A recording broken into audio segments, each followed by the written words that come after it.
week, we saw the Berkley Bears win decisively over Adams. Berkley star player Corey Morris pitched in both offensively and defensively, and other Berkley players contributed as well, such as running back Kenwan Gray. The Clarkston Wolves have spent the last 2 years in second place, behind division rival Troy. Quarterback Dane Fife, though only a junior, proved to us last year why he was one of the best players in the country.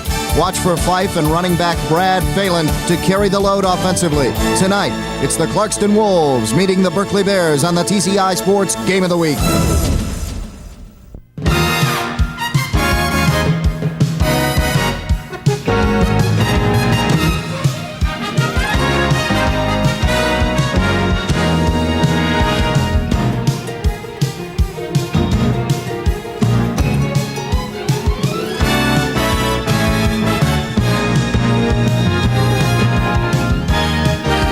The TCI Sports High School Football Game of the Week.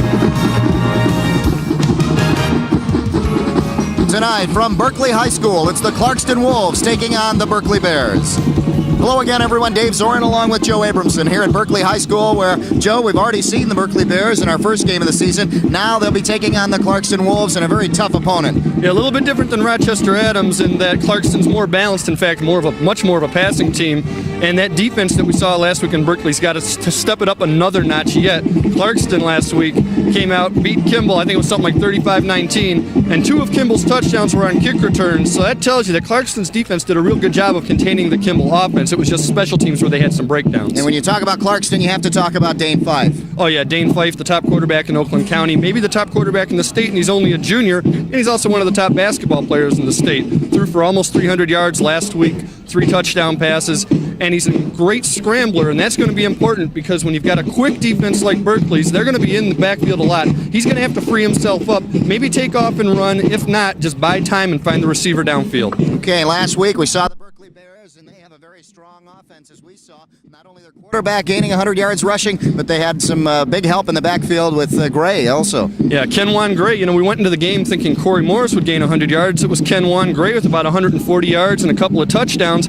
Corey Morris, everybody keys on him so much that he becomes almost a decoy. He's a bruising fullback. He can gain 100 on you too, but Kenwan Gray's got speed that can't be matched. He gets around the end and he's gone. Corey Morris is more of a linebacker, defense, fullback type of thing. Kenwan Gray's got that speed, and if they were to use him on defense, that might be a good thing too. He could probably cover some of those receivers that Fife's going to send downfield. Okay, we have the makings of a great contest coming up. We'll have the kickoff for you right after this. Stay with us. The TCI Sports Game of the Week is brought to you by Modernistic Carpet Cleaning, Comet Burgers in Royal Oak. Buy 1 burger, get 1 free when you mention TCI Sports. Mike's Market Share Coupon Book.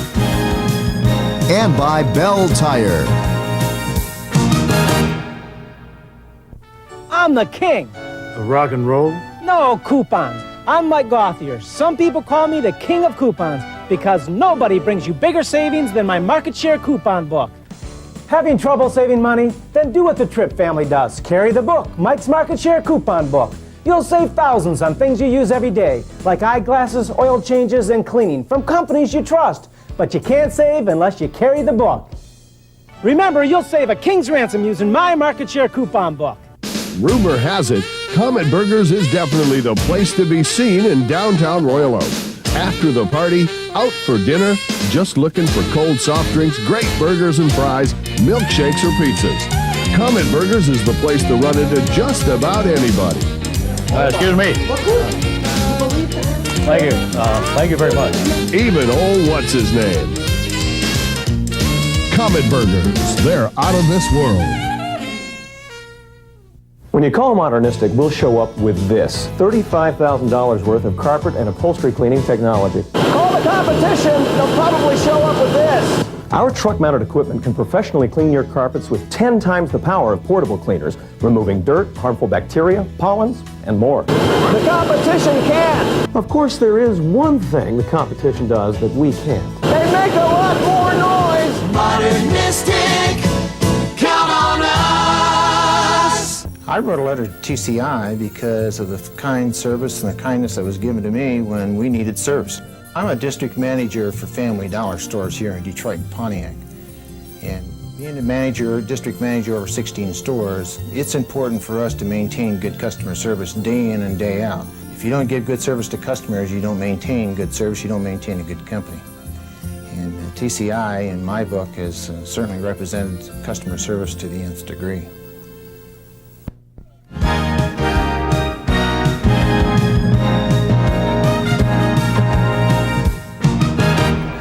The TCI Sports Game of the Week. This week we're at Berkley High School to bring you this contest between the Clarkston Wolves and the Berkley Bears. And we'll take a look at the records for these two teams last season, as the Clarkston Wolves had a 7-2 record overall, 4-1 in the conference, and the Berkley Bears had a 7-2 record overall, 3-2 in the conference. So pretty good years for both teams. And Clarkston made a trip to the playoffs last year, and I believe got eliminated in the first round. Kurt Richardson's got his team ranked in the state, also one of the top 2 or 3 teams in Oakland County.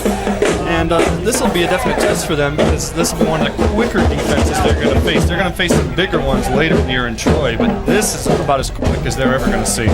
On the other side, we saw Pat Fox last week and his team jump out to a big early lead, and we thought it was going to be a blowout last week against the Highlanders. And it really could have been. I think there's that opening day stuff that the Highlanders got a couple of breaks, through special teams and such that got them back in it, but really Berkley did dominate the game.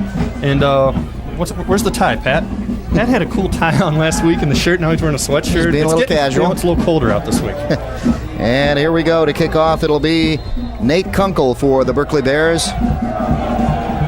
And there, the receivers back to receive, and picking this one up will be Brad Phelan. Phelan at about the 20, gets out over the 30 to about the 33-yard line. And the Clarkston Wolves will start there. Phelan, the starting running back for the Clarkston Wolves, and one of the starters offensively that provides a strong running attack for the Wolves, but it's their passing game that has been strong. Absolutely. Under Dane Fife, the quarterback. Absolutely, and again, we mentioned before, Dane Fife has got some scrambling ability. Remember, he's a great basketball player, and last year we saw him take off on a 4th down. He ran 30 yards for a touchdown against Lake Orion. They're going to blitz the heck out of this guy. He's going to have to either scramble or audibles from running plays. Maybe we'll see how good the running backs are as well. Phelan returned at 21 yards and now carries for the first carry for the Wolves. Out across the 35, close to the 40 at about the 38-yard line. And a pretty good first down carry for Phelan, about 5 yards. It'll be 2nd and 5 coming up. I like that call on first down. One of the things you got to do is don't worry about getting Dane any numbers. If he throws for 50 yards, big deal. If you can win the game with ball control, which is probably more Berkley's idea, but I think, Clarkston as well. If you can just keep them on the field, there you see our officials. There's Pat McKenna setting their Steve Johnson also, Artel Horton, Rich Batstone, and Brian Hall.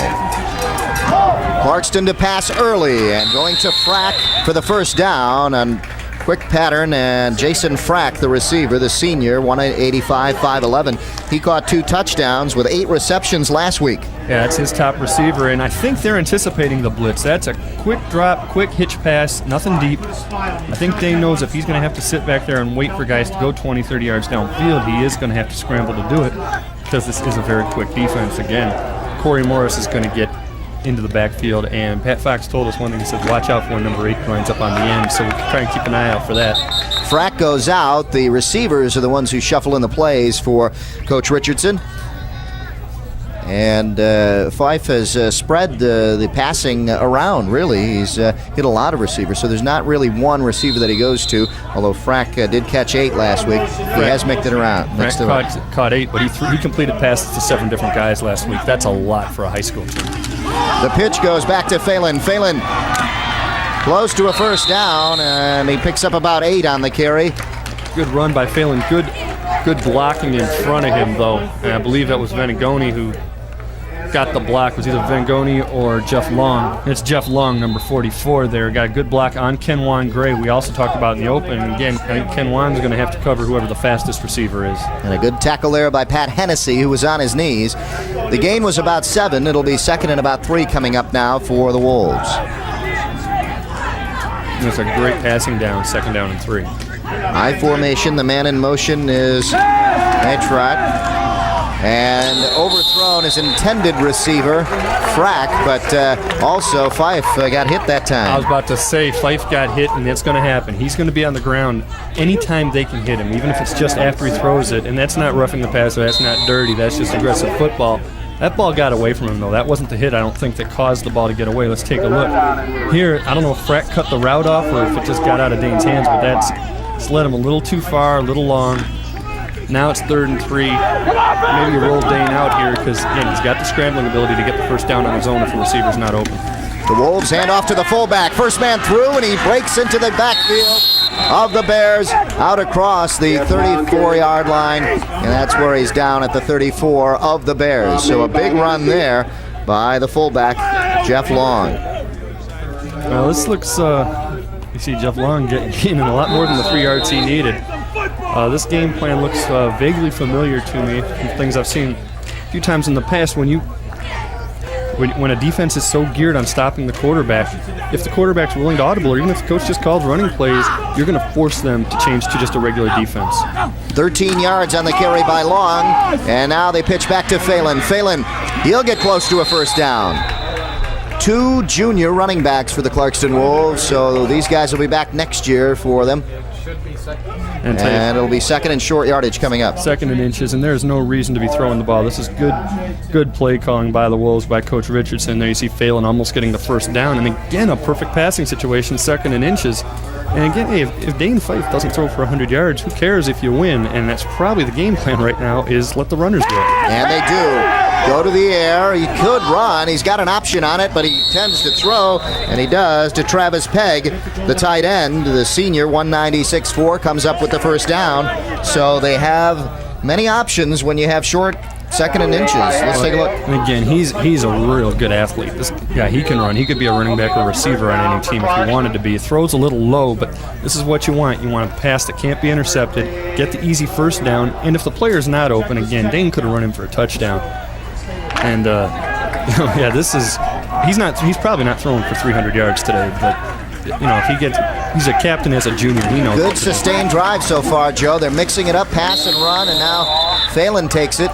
Ball started at the 12-yard line. He gets inside the 10, and again, a pretty good gain there for Phelan. And this is good for a guy like Phelan because if you are the running back on a team that throws for 300 yards, you're going to get overshadowed. You're going to play second fiddle a lot, and here's a chance for him to be the main man, at least on the opening drive. It might not stay this way the whole game because the Berkley defense will probably adjust to whatever happens if Clarkston scores. This is a great opportunity for Phelan to establish himself. 2nd down and 7 now for the Wolves. In motion is Brad Conley. Fife to throw. He's got Conley wide open out there, and he gets it for the touchdown. Somebody didn't cover. That was real easy, and I don't know if that was a defensive adjustment now that they're so close to the goal line or what, but Conley went in motion. And you He's see in motion, number 23, man. He cuts up, yep. And there's no one near him. Take a look at that. You've got number 44, Hadfield, coming back to get to him, but believe me, that was one of the easier throws Dane's going to have all night. And now the extra point attempt will be Kevin Mason to do the kicking. Kevin Mason, number 24, the junior, from the hold of Fife. It is up, and it is good, and the Clarkston Wolves on their first possession with 8:32 left here in the first quarter put the first points up on the board, and it was a picture-perfect drive for them, Joe. Not one mistake there. Absolutely, and that was two of the 3 captains in this team hooking up for that touchdown, and absolutely a picture-perfect drive. They didn't try to force anything with Dane Fife throwing the ball too much. In fact, they came out running it and really used the passing game as the secondary option, and it worked out perfectly. And I think, you have to come in, what a team's coming out to stop. And they're going to have this every week, and this is something that, maybe against a Troy you can't pull it off because they're just too big. And, maybe by the end of the year you are strong enough to do it. But against Berkley, you probably do want to run because they're not only quick, so they can cover your receivers, they can get into the backfield and blitz your quarterback, but since this is one of the few teams where Clarkston matches up size-wise, why not run the ball? And it's working great so far. I'm sure Pat Fox and his defensive coaches are going to come up with something to counter that on the next drive. So the Clarkston Wolves to kick off now to the Berkley Bears. And it'll be Berkley's first possession coming up. Now, if there's one thing Clarkston's worried about, it's right here. They gave up 2 kickoff return touchdowns last week. Grenold to kick. Ron Grenold kicks, and getting it is Corey Morris. Corey Morris across the 20-yard line and down at about the 23, 24-yard line. And that's where the Berkley Bears start. Nate Skipton got in there first and made a real good tackle. And I'm sure Kurt Richardson's a little relieved to see that first kickoff be covered real well like that.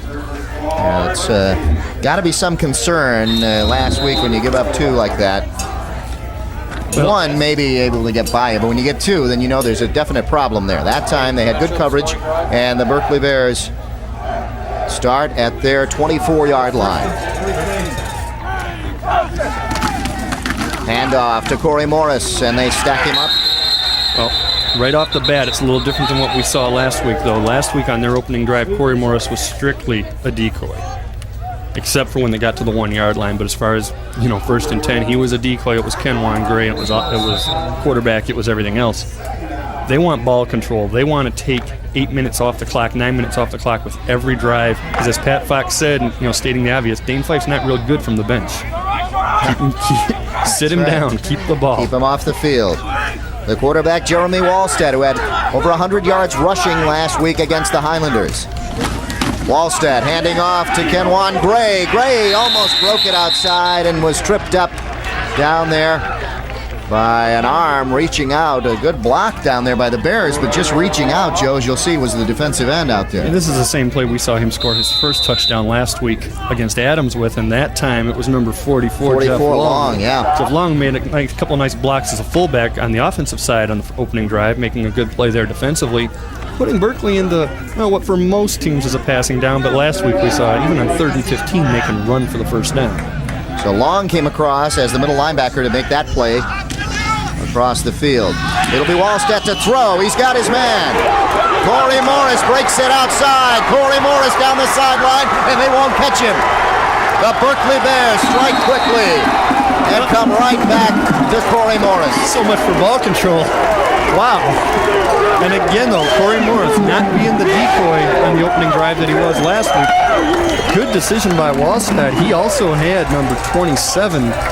That's Hennessy open a little farther downfield. He instead went to his faster player and the short man there, Morris. Hennessy provided a good downfield block. You just saw it right there.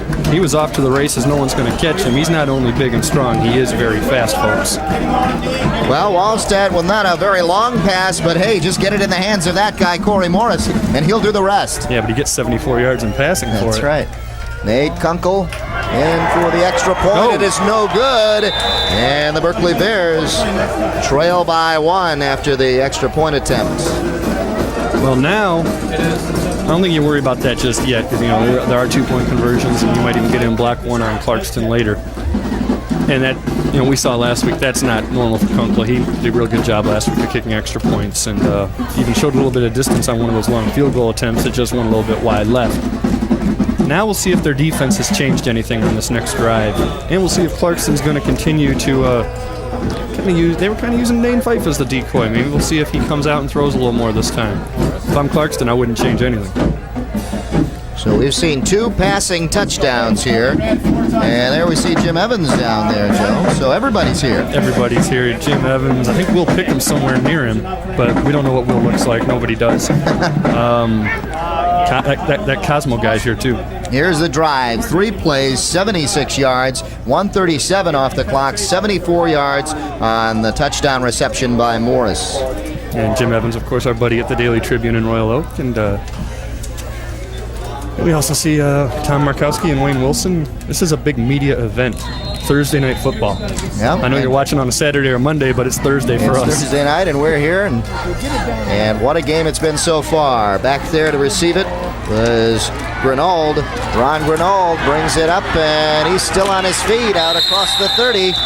And a nice return again out about the 33, and that's where they started last time. So consistency on the return team for the Clarkston Wolves, and they will start it again. Yeah, Grenold with a little strength here. He's going to do the smart thing as a kick returner, just get it upfield as fast as you can before you try to make any moves. Here he breaks one tackle, and I believe it's Gray who finally stops him. It is, and even there, Grinnell takes him an extra 2 or 3 yards. A lot of that was sideways. I know it looks like about 8 steps, but I think he got maybe 2, 3, maybe 4 yards extra. But, good effort. Way to, not give up on the play at any time. Clarkston Wolves on their second possession, and they go to the fullback. Long muscles his way for about 3 or 4 yards. Maybe a little bit more than 4. Nice job on that carry by Long. And Corey Morris had to make the tackle after a 5-yard gain, and that's very important for the Wolves offense. If you can make Corey Morris have to deal with this fullback gaining yards, you can start doing some play action later. And if Morris has to hesitate for just a second, that gives Dane Fife an extra second to look around. And believe me, he doesn't want Corey Morris in the backfield any more than necessary. There you see Jeremy Wallstedt, quarterback for the Bears. Fife handing off to the tailback, Phelan. Phelan bounces outside, and we have our first flag of the game. But he is about a yard short of the first down. And it looks like it's in the direction of holding, and it is. And that will knock the Wolves back. So the first penalty of the game goes to the Clarkston Wolves. Yeah, you see a flag get thrown in that area of the field 9 times out of 10. It's a hold. I mean, it's kind of like betting against the Tigers. It's darn near a sure thing. And Corey Morris talking it over. And I'm sure he's going to take the penalty, but ref will explain all the options to him. Do you want 2nd down and 10 or 3rd down and 1? Let's take a look at the play and see if we can find the holding. Probably not going to see it. That could be it. That probably was it right there. Yeah, throwing Corey Morris Holding down. on the offense. Repeat 2nd down. There's the call, and that knocks him back from the point of the foul. And let's hear that play, Joe. A lot of noise down there.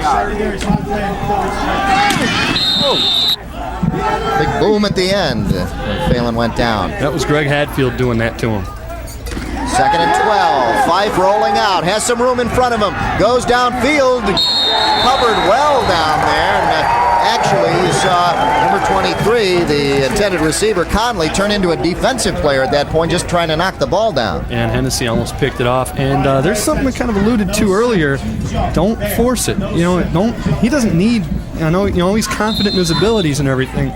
You don't need to force it. If they're going to sit back there with 3 guys on your top receiver, don't throw it. You're a good enough athlete. Take off, run the ball.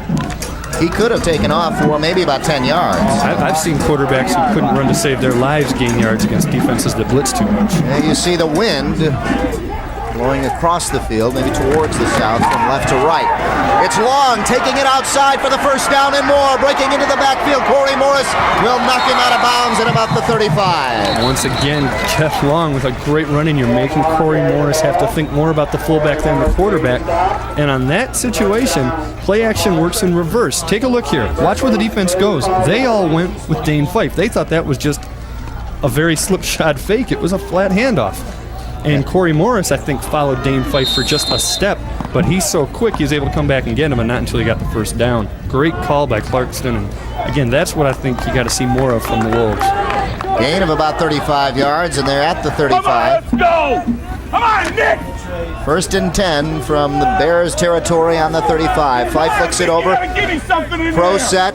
I formation, fakes to Phelan, looking downfield, has his tight end, and a gain of about 5 yards at about the 30. And again, he gets his tight end, Travis Pegg. That's all you need, little short play action passes there.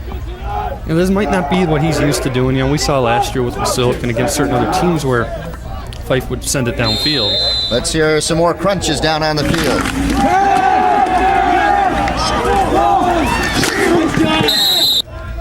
There you have it. Not an easy reception for Pegg, as he had to pay for it at the end. 2nd and 5. That's why he's a tight end. It's tough. Five pitches back to Phelan. He's got room to the outside. Gets past Kenwan Gray, and now bounces outside, and 1 man to beat. I think he stepped out. He stepped out of bounds at about the 6-yard line. So Phelan on the 2nd down carry picks up some big yardage in the first down for Clarkston. Bill Walters saved the touchdown, forcing him out of bounds. Kenwan Gray, I thought, had him. And I don't know if he just took a step out, but take a look right here, number 21. He's got him and just doesn't wrap him up. And I think Phelan's a little quicker, too. Good move. And now he's going to step out of bounds. Right here. Right there. Yep. 24 yards on the carry for Phelan. And it's 1st and goal around the 6-yard line.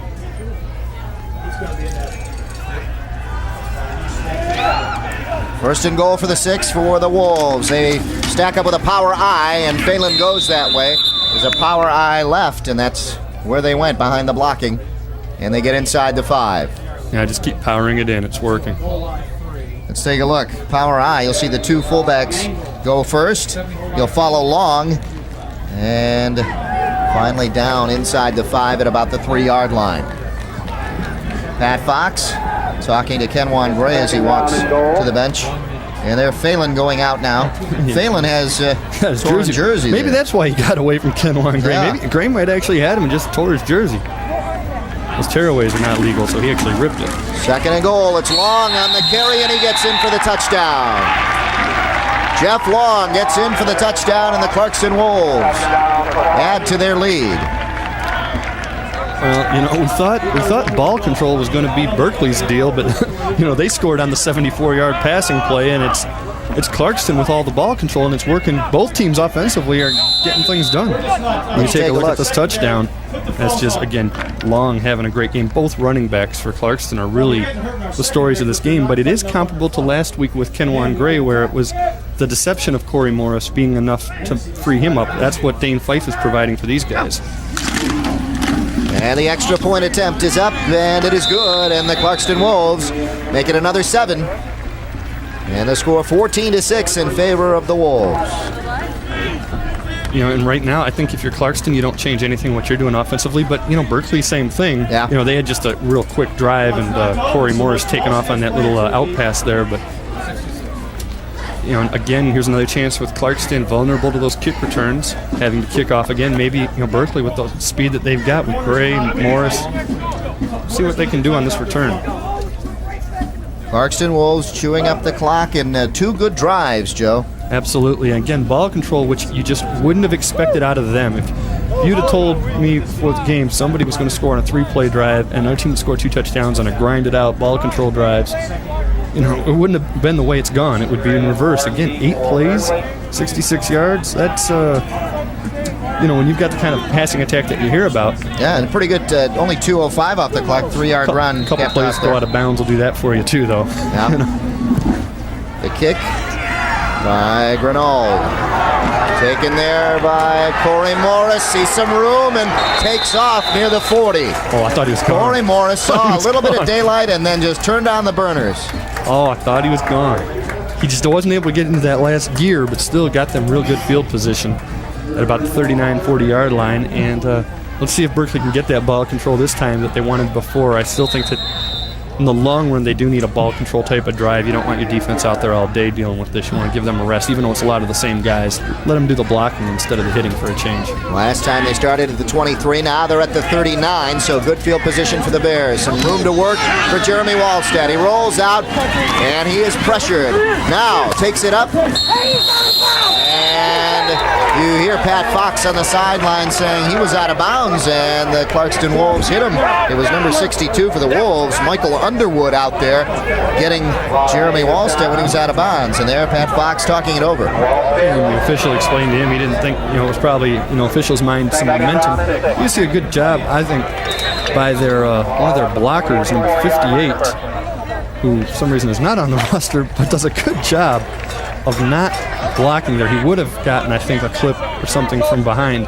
Instead, he laid off, and Wallstead was able to get around him anyway and gain 4 yards, get it 2nd down and 6, and a good decision not to throw the ball into traffic there. Number 35, Chris Evans, putting a lot of pressure on Wallstead as the Wolves draw that play out. Here's Corey Morris, has a little bit of room, and boy, he got a lot of yards for really nothing there, Joe. I'll tell you what, I think that's what they want. I think Berkley, I think they want Corey Morris just doing that with his strength. He's going to get 4 or 5 yards a shot. If he gets 4 or 5 yards a shot, they're going to move the ball down the field and score a touchdown.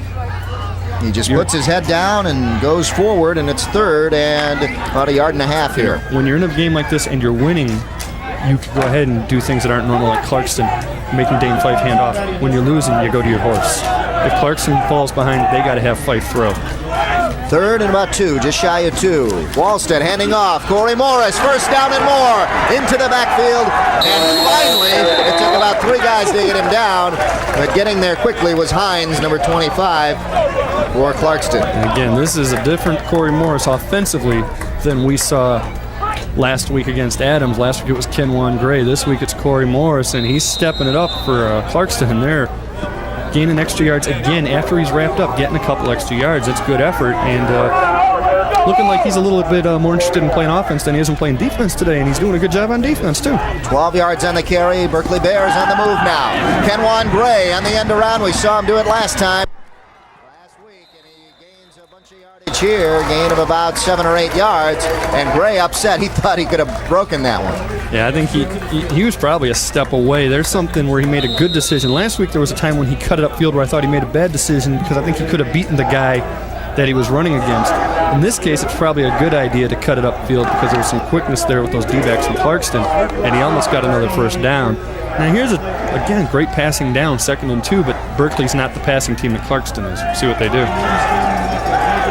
Wallstead sends his man in motion. They go to Kenwan Gray right up the 2-hole, and he gains the first down and more inside the 25-yard line. And give a lot of credit to that line, and I wish we knew who number 58 was because he made another good block. He just flattened somebody right over the middle, and Gray jumped right over that pile. Here we go, baby. 8-yard gain and a first down, and this time they are taking time off the clock. A ball control drive. Clock at 2:35 left here in the first quarter. Both teams with very good offensive drives so far. The first one was very quick for Berkley. This time, they show that they can control the ball too. The fake to Morris, everybody took it. Everybody went for Corey Morris, and Jeremy Wallstead walks in for the touchdown. Talk about a fake worked out perfectly. I have never seen one work that well, Joe. Wow. You know, and the reason that works so well, because Corey Morris is killing him.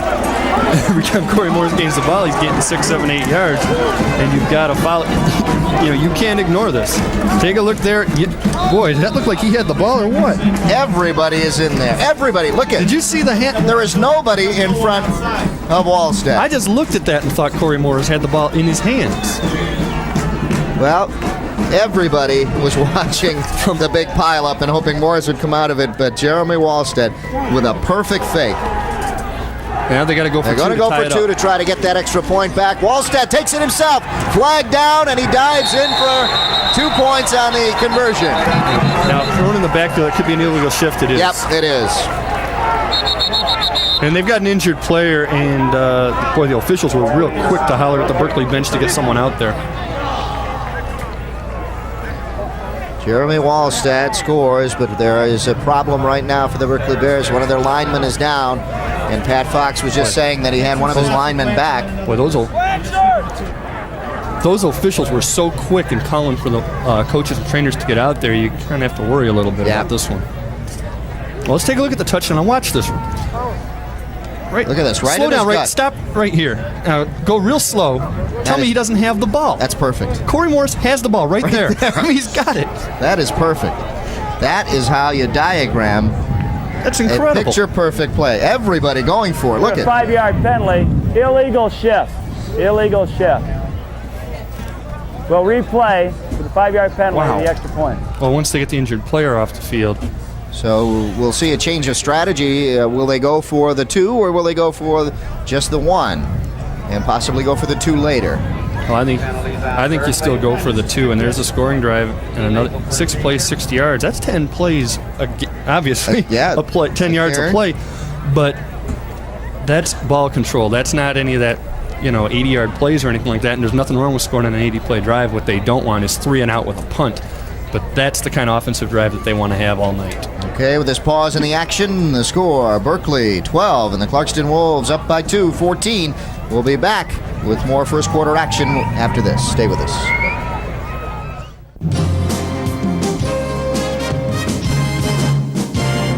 On the Master Anglers, we bring you the hottest fishing action around the state of Michigan. From tips and techniques to advice and stories from the pros.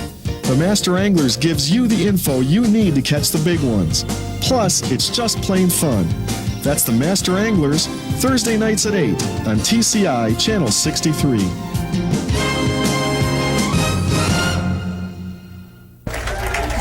And we're back here at Berkley High School, and the center, Pat Pounds, number 50, is up and helped off the field here. As you can see, he was on his back for quite some time and did not move, and he is going to be all right. Let's take a look at the touchdown, and again, that fake. What a great fake. Man, he had that I've never ball. seen anybody take that fake. Actually the touched Wolves, the ball. Yeah, the Wolves went for that. Everybody did. Well, how could not you only not? the Wolves. And Jeremy Wallstead runs in for the 24-yard touchdown run. I've never seen that fake before where you actually put the ball in the hands of the guy you're faking to. That's a great play, and Kurt Richardson now going to replay that extra point because there was the illegal shift on the play before when Pounds got hurt, so it's still 14-12. Berkley will attempt the 2-point conversion, I believe, again. I don't think they're going to kick it. That's what they're talking about right now, and see what they're going to do. That's right, but it's going to be from the 7-yard line, or the 8-yard line, I guess. Well, do you want to just kick the extra point here and go for the 2 later? I mean, this is obviously a tougher play to go for 2 from further back when you know you're going to get a touchdown later and you can just get the extra point and go for 2 later. That wouldn't be my strategy. I'd go for 2. Here we see Pounds. It is his back, lower back, and that is why the refs called the timeout immediately. And it looks like right in the middle of the back, the spine area. So we hope Pat Pounds gets back in the game. He's okay. Here they're going for the 2. Wallstead pressured right away. So there it is, getting in there quickly, number 67, Ryan Schlaff. And that is why I say you're further back. The defense is pumped up. They just made they just stopped you. They pushed you back 5 yards. Go for the 1. You're going to get the 2 later on. When you I see that. Yeah, I can see what you're thinking there. My thinking is that you're throwing the ball, even if you're on the 3-yard line, you're throwing it. Yeah. So you're going to run the same play. Yeah. And the only thing is they got in so fast on you that you're nailed. Yeah. The other thing too, if you try to kick it and you miss another one, then what happens later in the game when you got to have your kicker kick a field goal and his confidence is shot? Now this does change a lot though. You're down 14-12. This brings up some weird scoring combinations later on in this game that we don't even want to think about yet. So let our see what happens. Ken Phillips figure out how the scoring's going to work out now. Let him work it out. He's got all the numbers. So the Berkley Bears come back and they fail to get another extra point, and they are stuck with 6 points, and it's again 14-12. The way we left you right before the break. 2:16 left here in the first quarter. And both teams have been very effective offensively on their drives and have been very impressive. And the defense has to step up on one of these drives and stop for either team. Ball taken back there again by Grinold, and Grinold takes across the 25 and at about the 26-yard line, so the Wolves will start there. Well, there you see a little emotion out of that Berkley special teams. And now, one of the things that happened before, Clarkston's offense jumps out with a nice drive, scores a touchdown. Berkley comes back and scores, and they score so fast that the Clarkston offense is probably still feeling the momentum that they created on the first drive. This time, they've been sitting for a while. Yeah. There's no momentum anymore. Now they've just got to come out and reestablish. Not that, they haven't had any problems yet, but you're not riding on the momentum you already have. Now you've just got to come out and do it again. And again, I got to expect that they're going to keep running the ball. It hasn't been stopped yet. You might as well keep going with it and just pass when you have to. The pitch goes back to Phelan. Phelan on the first down carry picks up a first down. Gain of about 11 yards. Let's see where they mark it. And it is Brad Phelan again. And he gets some more room to work with out here for the Wolves out of about the 36-yard line. And he's got Jeff Long leading the way with a good block right there. He's got the rest of his line blocking downfield.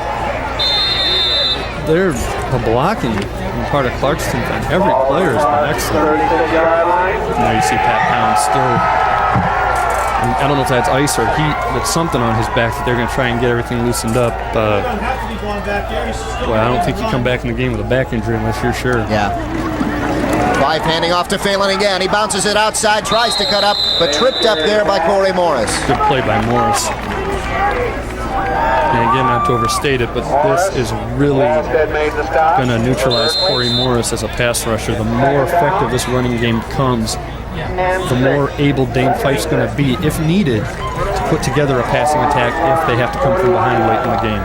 Not much of a tackle there for Morris, but hey, he just did what he had to do. That's all you need to do. He did what he had to do. 2nd and 5, a 5-yard gain for Phelan. Wolves keeping it on the ground, and now they go to the air for the first time. They go out there, intended out there for Jason Frack, and he was covered real well. In fact, almost double coverage out there, Joe. Well, they still got the double coverage, and there's another case where I say, hey, if it's not there, don't force it. And Fife did a good job of overthrowing him where it can't be intercepted, but I think you don't even make the throw there. I think when you're as good a runner as he is, take off, gain 3 or 4 yards, and if you happen to break one, which, again, we saw Fife do this last year against Lake Orion. We saw him break one for a touchdown. Do that, but don't force anything. That's something from you get with experience. I know how confident he is in himself. Sometimes you just got to suck it up and run the ball. 3rd and 5. Fife takes it himself. Points a block out. He gets it, gets the first down, and goes out of bounds. Late hit, maybe. No. Nope. They're not going to call a late hit from the Berkley bench when they didn't call it for Berkley the other time, and I don't think it's not a malicious hit anyway. First down at the 47 for Fife. Well, here's what I wanted to see. The guy's a great athlete. Just let him. Don't throw it when you don't have to. You're not trying to score a touchdown here. He points out the block that he needs, gets the first down, and then, like a good college or NFL quarterback, steps out of bounds. And he stops the clock with 53.6 seconds left here in the first quarter. And basketball coaches across the country love seeing him step out of bounds.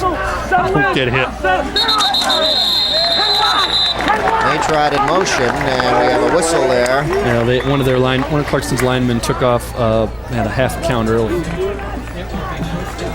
So legal procedure here on the Clarkston Wolves. That'll knock him back. That was on the right side of the line, and he's coming off the field now to be told what he did. Yeah. So 2 penalties so far. Let's hear it. Dead ball. False start. Offense. Repeat the down. 2 on the Wolves and 1 on the Bears. So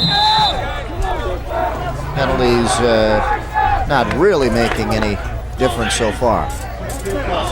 Brown in motion. Fife to the first man. Long. Takes it outside. He'll get the first down and more. Corey Morris to catch him, but angling is number 28. I thought Morris was Wallstedt. David Wallstedt finally caught him. I thought Morris was going to come from behind, but Wallstedt had a good angle on him. The only thing that got between Morris and Long was a teammate. And boy, again, we've seen this play all night so far working. And we were going crazy about the misdirection and play faking from Berkley. There was some great misdirection again there by Clarkston. Both teams are executing little things, little fundamental things that make or break these kind of plays, and they're doing it like it's the 9th week of the season, not like it's the 2nd week. A 40-yard run for Long.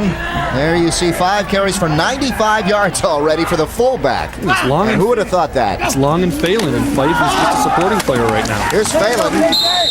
As the blocking breaks down for Clarkston on that one, and we'll probably see a holding call here as Phelan is hit right at about the line of scrimmage. There it is. There's the call, and it'll knock the Wolves back again. So the Wolves now getting a little tired maybe down there, picking up some penalties along the way. They're doing some run blocking that they're not used to doing. It hasn't affected them yet, though. And again, we're not trying to say that Dane Fife's not important. My gosh, these running plays are happening because the defense is keying on him. But aside from just getting easy rushing yardage like they are, every time he doesn't throw is another time he doesn't get hit. It's another time he doesn't have to deal with holding on the offense. Repeat the down. First down. Every time he gets hit, loses a little wind, you get to that 4th quarter, he's a little more tired. If you do have to come from behind or sustain a drive or do anything like that, the fewer throws, the fewer times he's really involved in the play now, the better off you are in the 4th quarter for him. This is great to have him handing off to Clarkston, as long as it's effective. It'll be 1st and 20 now. Fife to throw to going to the tight end, and again, that was underthrown, but he might have seen some defensive players back there. Yeah, he saw it was covered, and it's the same throw that he completed earlier to the tight end, and that he threw it low, where nobody else could catch it, but he threw it so low that even the tight end can't get it. That's number 85, Travis Pegg. Yeah, he saw Greg Hadfield coming right into the picture. And Jason Frack, who caught that first pass of the game, hasn't even been thrown to since. Guy that caught 8 passes last week.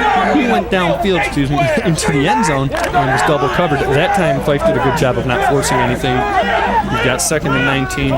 Three receivers split out to the left, and they go to the fullback long again. Long into the backfield, past Walstead this time for the touchdown. Touchdown, Clarkston. 24 yards for the touchdown for Long. And, well, he's over 100 yards now.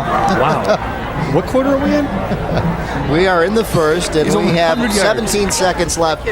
Only in the first quarter, and look at this. Here's Jeff Long. And the TCI record is, I think, 380 yards last year by Dennis Mahan in a game, and right now he's on a pace to break it. So I'm not saying I think he's going to do that, but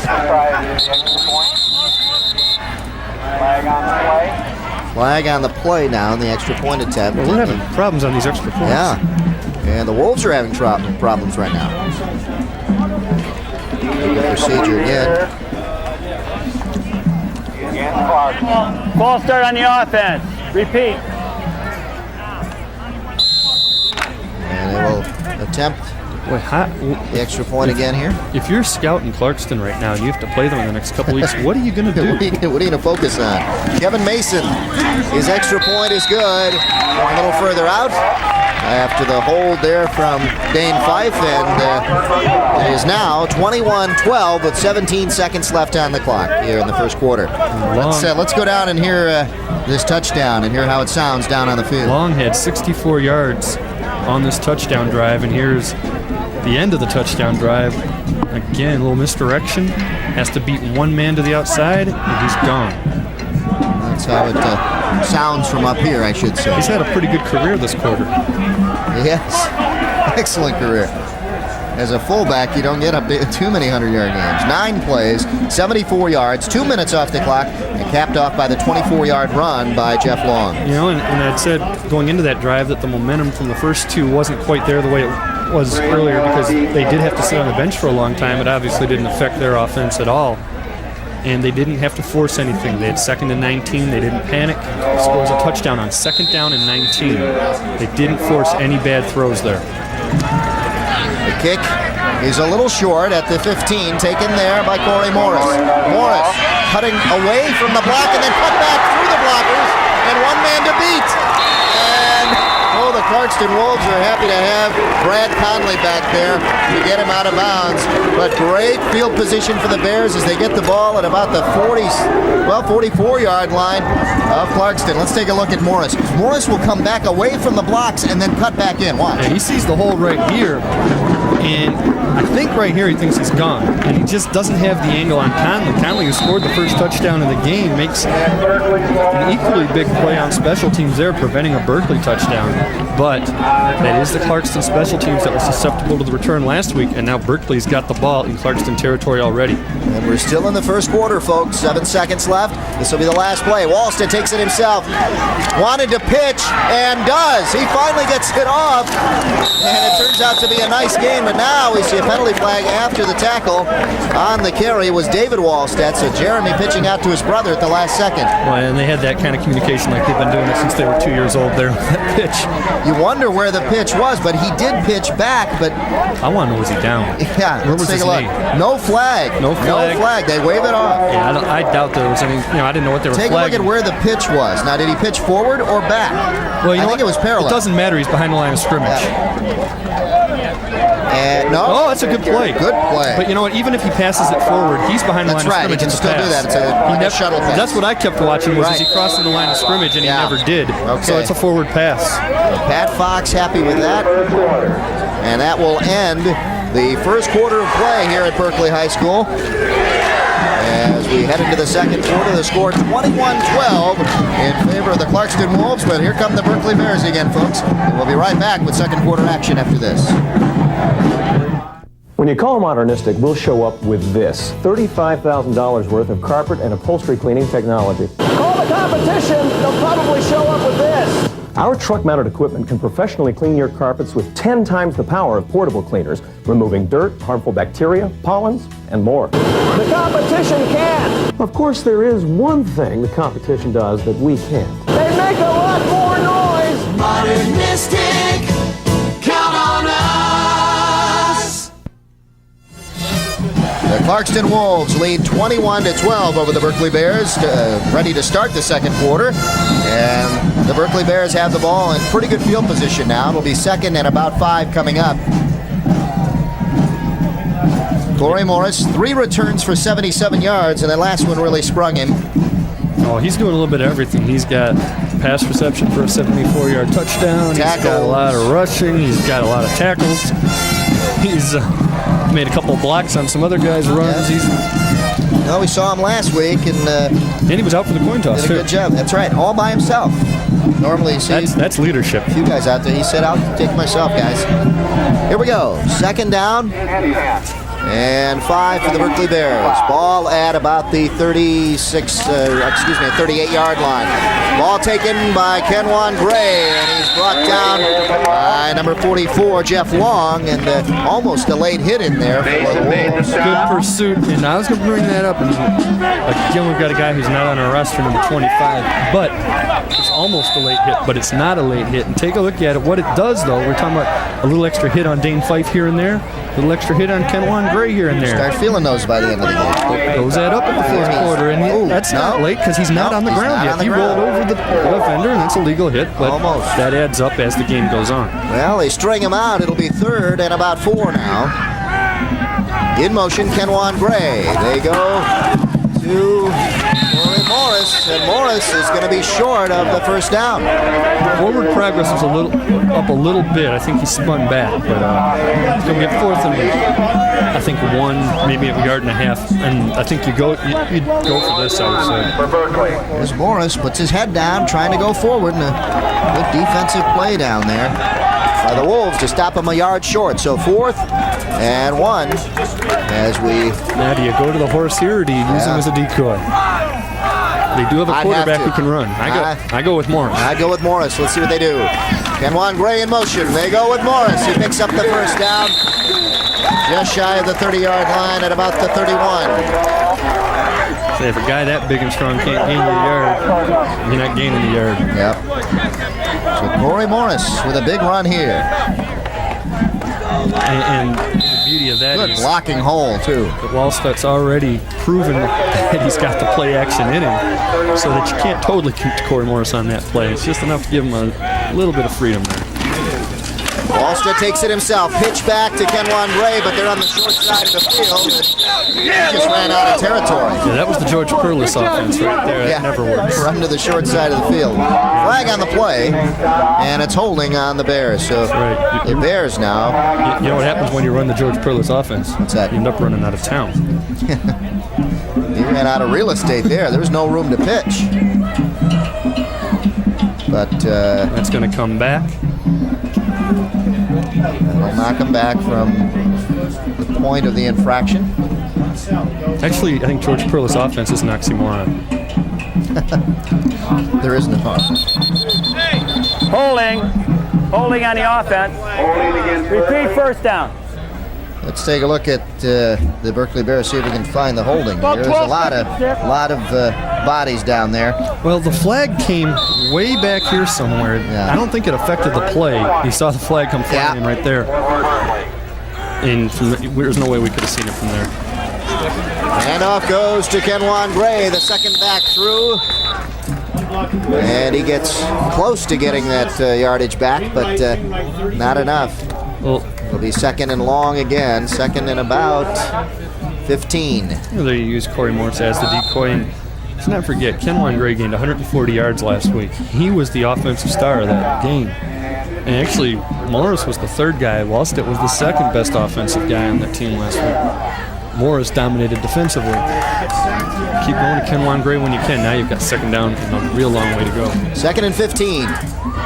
Jeremy Wallstedt sends David Wallstedt in motion. Goes back to throw. Has some time. Unloads downfield, and we've got pass interference. Intended down there for Doug Fisher, and right over his back was number 23, Brad Conley. Let's take a look. Conley even knocks him down on this. Oh, yeah. Fisher's open. Right by here is where I can see him coming across from the opposite side of the field. The throw's there. Yeah. And he's over his back. He's already on top of him. Contact was made. So it'll be a Berkley first down.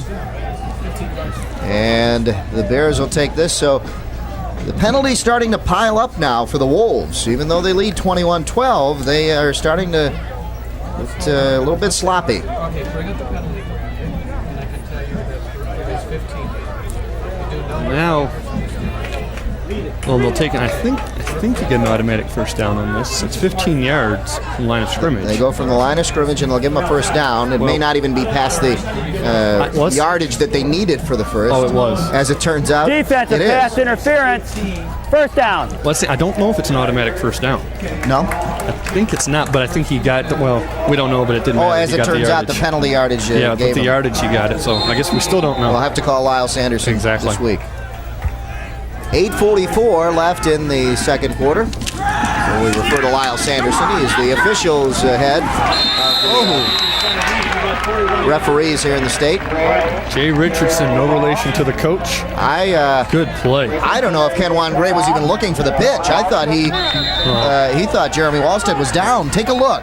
Richardson was looking for Kenwan Gray. Take a look. He's got the ball. Kenwan Gray wasn't even looking at Wallstead. It didn't matter. Richardson was in there so quick. That's probably why he wasn't looking for it, because he didn't think he'd pitch to him. But right now, the Clarkston defense made some sort of adjustment to these pitches on the last couple of plays, and it might just be a matter of execution. 2nd and 11. Hey, look at this. Kenwan Gray trying to get some yardage. Almost broke free. How did he get the ball? They're running some great fakes in there. I mean, I wonder if that was a pass, a shovel pass or something. I don't know. All I saw was Corey Morris going to the line and quarterback go left. And suddenly I see this guy with the ball who wasn't involved in anything going the other way. So 3rd and 5 coming up now for the Bears. And the Wolves trying to get tough now deep in their own territory at about the 16-yard line. Bears need a play here. Handoff to Corey Morris, breaks it outside. Will he get the first down? And he won't.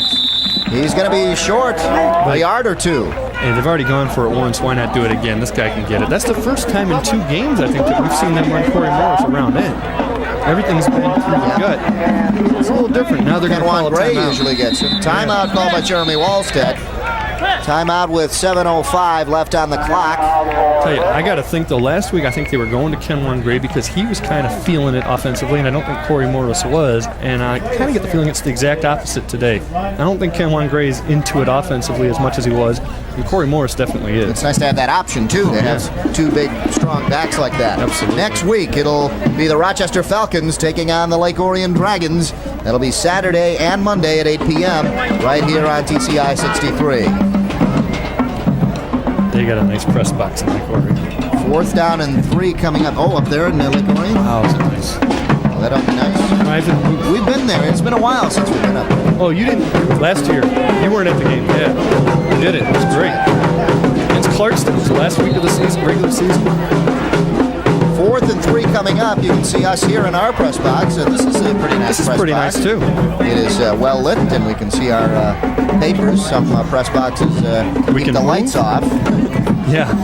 And we have to squint to see our paper. There you see Pat Fox looking on as his team has a crucial 4th down coming up. 4th and about 3. Oh, well, now you see, I thought it was 4th and 1 when I was thinking about going for it. Yeah. They stopped him pretty good. They strung it out. I thought Morris got a few yards. Let's take a look now. This is supreme confidence. 4th and 3. I like the call, though. Jeremy Wallstead, the quarterback. Fumble. Ball is loose. Clarkston has it. Doesn't matter. Doesn't matter. They would have anyway on the stop. And as good as they pulled off that fake handoff earlier in the game, this time, nothing there. I mean, they didn't even make the exchange. Yeah, no. So a problem with the exchange there. But Let's see if we can see what he was doing. Could Morris fake have the gotten Scalzi, give it to Morris, and I think Morris was going to reverse. That's what it was. That's exactly what it was. I don't think Morris ever had it. You know, I mean, I think he ever had possession of it. He was still fumbling around with it. I think they were going to give it back to Kenwan Gray, as we saw that last week. He did take 4:59 off the clock, so that was their first. That was some real good ball possession, but not the way they wanted. Now their defense is stepping up. Yeah, their defense steps up now and makes a big stop against Long. And I think if you're Clarkston Or Phelan, who carried that? Phelan, Long was out there blocking. If you're Clarkston, stay with what you've been doing. Keep running it. Don't come out and say we're going to go deep on the first play, which they didn't. You know, because if you make a mistake here, you're letting Berkley back in. Right now, you got Berkley down a little bit. If you can maintain the kind of ball control you've had, you can score a touchdown and almost do it at the end of the half. Yep, second down at about 9. Gained about a yard on that.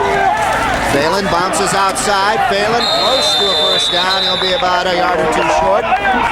It'll be 3rd and short yardage coming up. Well, we got Wayne Wilson and Tom Markowski there from other. You know, we mentioned Jim Evans. These guys all pick players of the week and such. And it's only the first half of the first game that these guys have seen, but I've already got to nominate Jeff Long. Made a great block out there to spring him. Thank you. You know, Phelan's got some yardage today. Long's over 100 yards. Phelan's got some serious yardage, and Long is doing all the blocking. And he sprung. There it is. 11 carries for 73 yards for Phelan. And it was Long who sprung him. This time they show a wishbone. Phelan picks up the first down as he follows his 2 blockers. And Long was one of them, and he screened off number 2, Bill Walters, and there's a first down for the Wolves. And got to mention, too, about these helmets. Kids wanted them. They like them, so I guess we have to go along with it. But, man, oh, man. Just to let people know, helmets. Joe Abramson, not a U of M fan, so I kind of like the helmets personally. Yeah, I mean, well, it's, you know. So, it's not a wolf thing or anything, though. It's just that's how old leather helmets had their patterns going. That's where that design came from. But it's a great design nonetheless. Fife! Oh, and Long did it again. Fife unloads. He's got his man Frack for a first down. Well, that play had a lot of stuff going on. That's the play of the day. Yes, a big block back there by Jeff Long on number 80, Doug Fisher. He flattened him, and that gave Fife some time to throw and get it off the Watch this guy right here, number 44. Let's hope we can see this. Yes, it should be in your picture right there. That guy. Send him out of there. And that gave Fife enough time to throw as he finally got pressured and then just barely got this one off. And it's like an alley-oop pass, a little basketball coming back there, the jump pass even. And there's the guy who caught 8 last week. Now he's got 2 catches, Frack. And good coverage down there by our camera down on the field. Here's Long. On the first down carry, gets close to a first down. Gain of about 8 yards. I was going to say, if they don't let him carry it on this play, something's wrong. You reward a kid for that kind of block. You give him the ball. Jeff Long playing some very inspiring football here, as he's done it not only defensively but offensively. Has had quite a game, blocking, running, you name it. Right, he's wearing the right number. Tom Rathman, number 44. Good fullback number.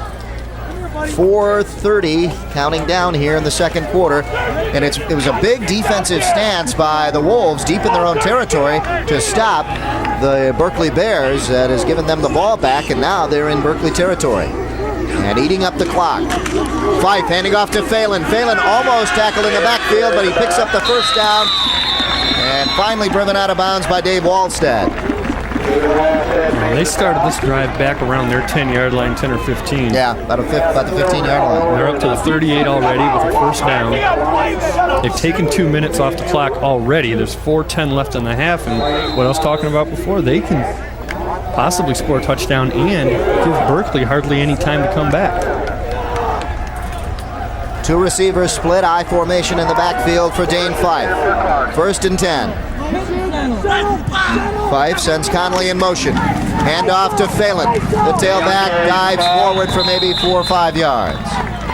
So the offensive line is getting a surge, Joe, and they just bowled forward for 4 yards. Absolutely, and I'm sure Berkley will regroup a little bit at halftime. I know, Pat Fox, was talking to me a little bit about some past history of some games they've played here, and they've won some big games, with Brother Rice and such. But I have seen this before. And this is how their defense has been beaten against teams that can throw. The team just doesn't throw. Then because you have to come out to stop the quarterback. And if you've got the running game, they've got the tools though to pull this off. That's why. Fife downfield has his tight end. Flag way on the other end. Way on the other side of the field, exact opposite of where the tackle was made on Travis Pegg. So this should be an interesting call back here. Could be defensive holding. Or an offensive. Could be interference, could be an illegal block, could be a lot of things. Let's see. In the meantime, here's Dane Fife throwing off his back foot. That's a lot of velocity off your back foot right there. Yep, defensive holding is the call, and that'll be declined. When you look at something on that side of the field away from the play, it usually is a defensive call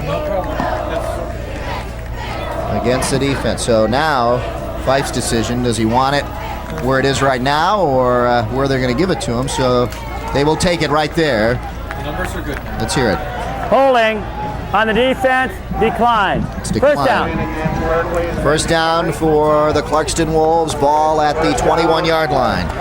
6 of 10 passing for Dane Fife for 64 yards, as you see. And I'll tell you, and that's not like, all state numbers, but something numbers, now I do know this for a fact. College coaches don't even know what your numbers are. They don't care about your stats. They watch you on film. They see how do you play? Yeah. How do you play? How do you lead your team? How do you throw? Do you set up right? He does everything right. And you can throw for 50, 60 yards. It doesn't matter. He's having an all-state game, too. Berkley calls timeout now down on the field with 3:07 left here in the first half. And we want to remind you that Inside Mountain Biking is on Tuesday nights at 9:30.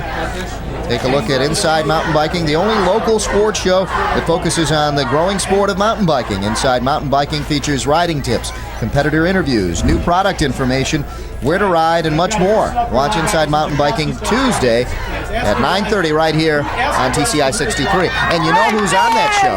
You. No. See Wade Wilson down there? I know, his brother. Wayne Wilson, his brother Wade is on that show. Wade or Ward? Ward.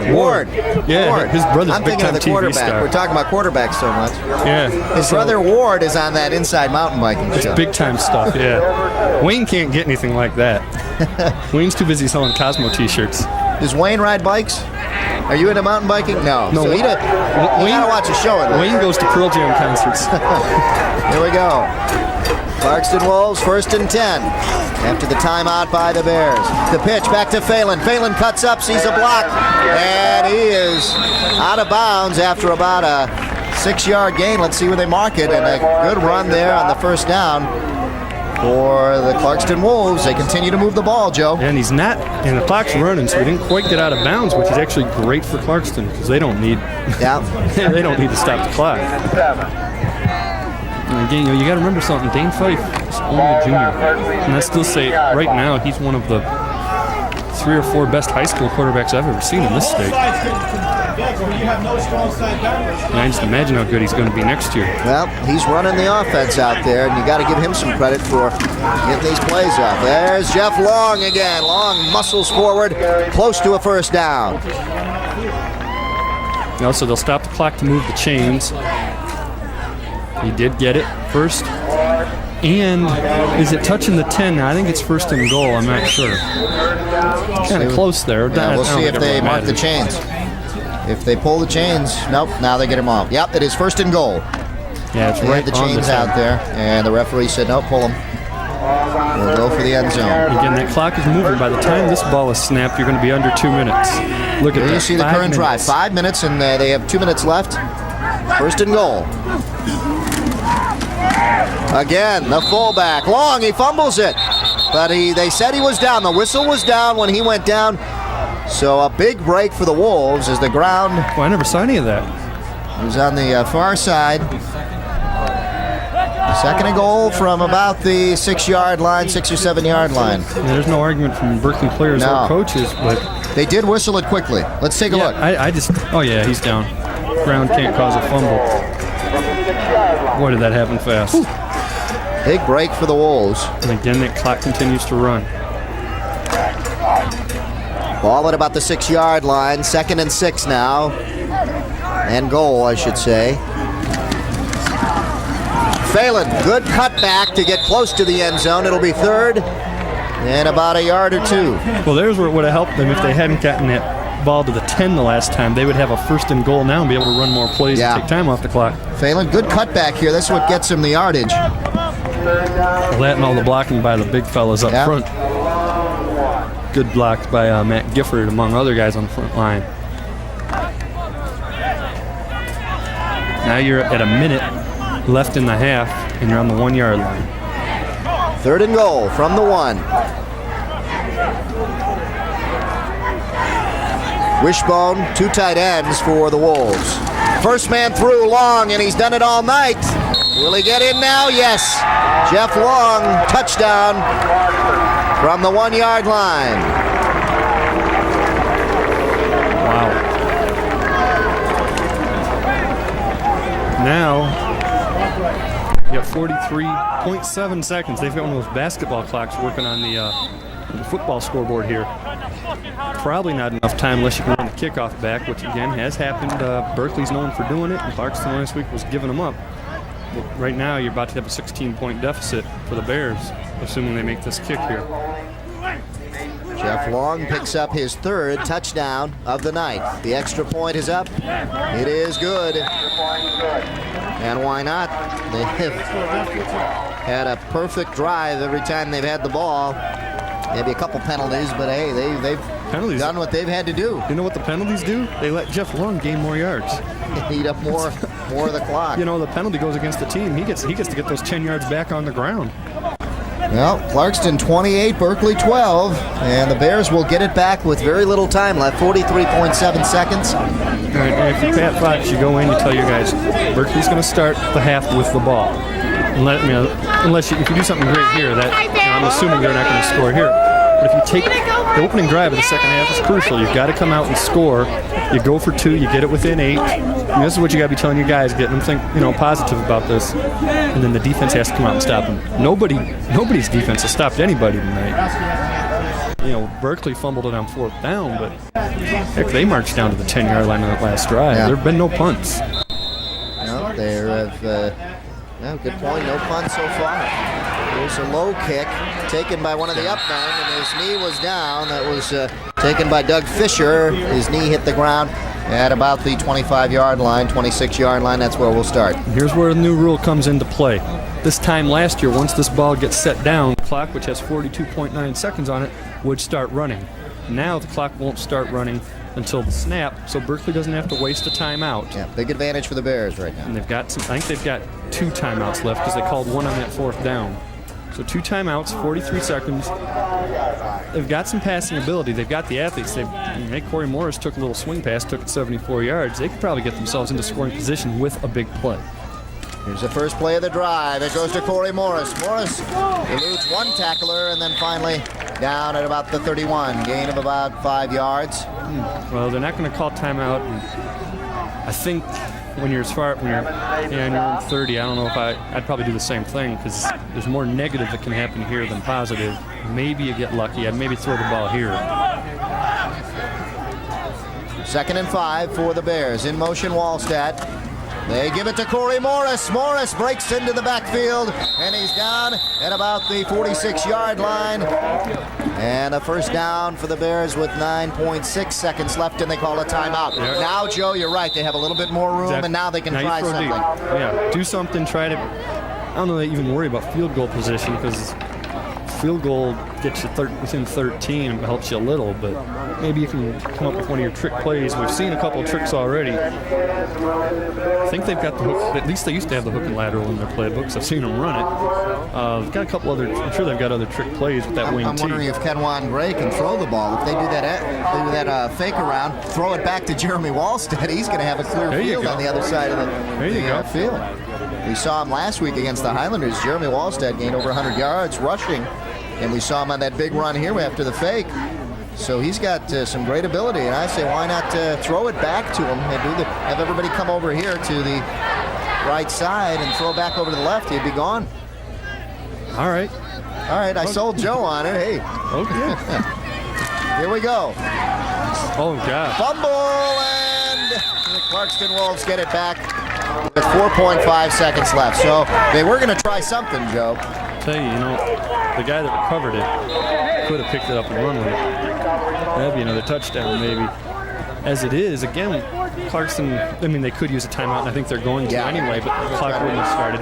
4.5 seconds, and again, you've got the best quarterback in the state. Why not unload? And he can scramble, and he's got a gun. Send it deep. There's the timeout call down there by Clarkston. So now, Pat Fox finds himself on the defensive end of things. And I'll tell you what I do, too, though, if I'm Pat Fox. Let's take a look at this. Let's see where the problem was. There's the fake. Too high. He hit him up here in the chest. But, like you said on the last time it happened on that 4th down, this this is what was their bread and butter today. This was working like gangbusters, and suddenly in this quarter they've had two terrible circumstances where key downs. But here, remember, this isn't unlike the pros. High school and college football, pass interference is only 15 yards. So if you interfere with a guy in the end zone, he's not getting it on the one. So if you're Berkley and it looks like the guy's going to catch it, nail him. Because you're not going to put him in field goal range. You're just going to give him another shot at it. There you see turnovers. Berkley 2, Clarkston none yet.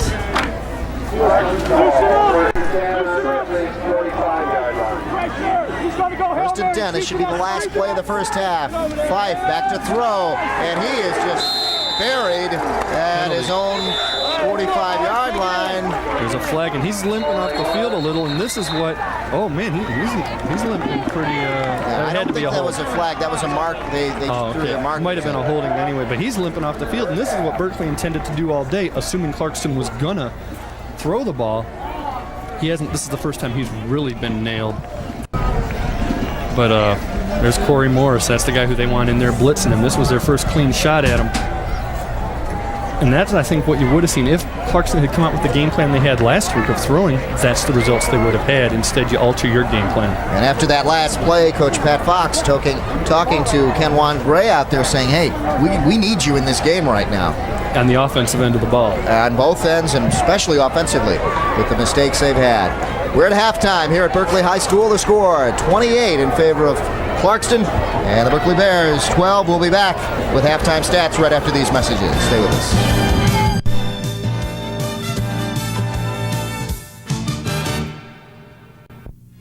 If you wish a video cassette of TCI Sports, the cost is $25. Send a check payable to TCI, along with your name, address, and the names of the teams that played in the game, to TCI Sports Videotapes, 4500 Delamere Boulevard, Royal Oak, Michigan, 48073.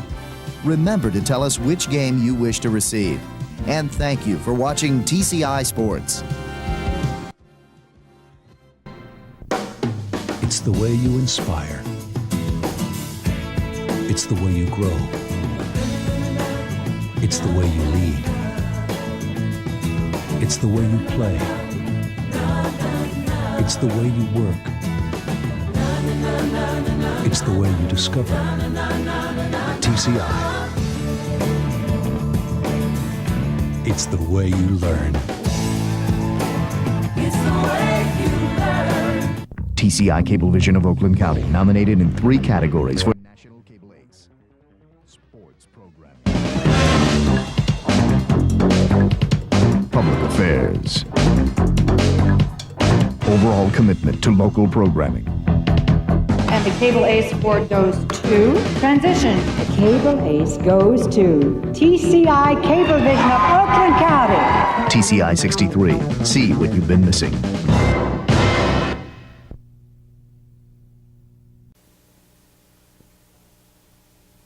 The TCI Sports Game of the Week is brought to you by Modernistic Carpet Cleaning,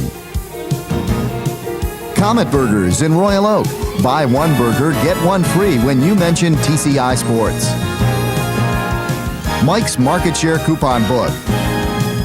And by Bell Tire.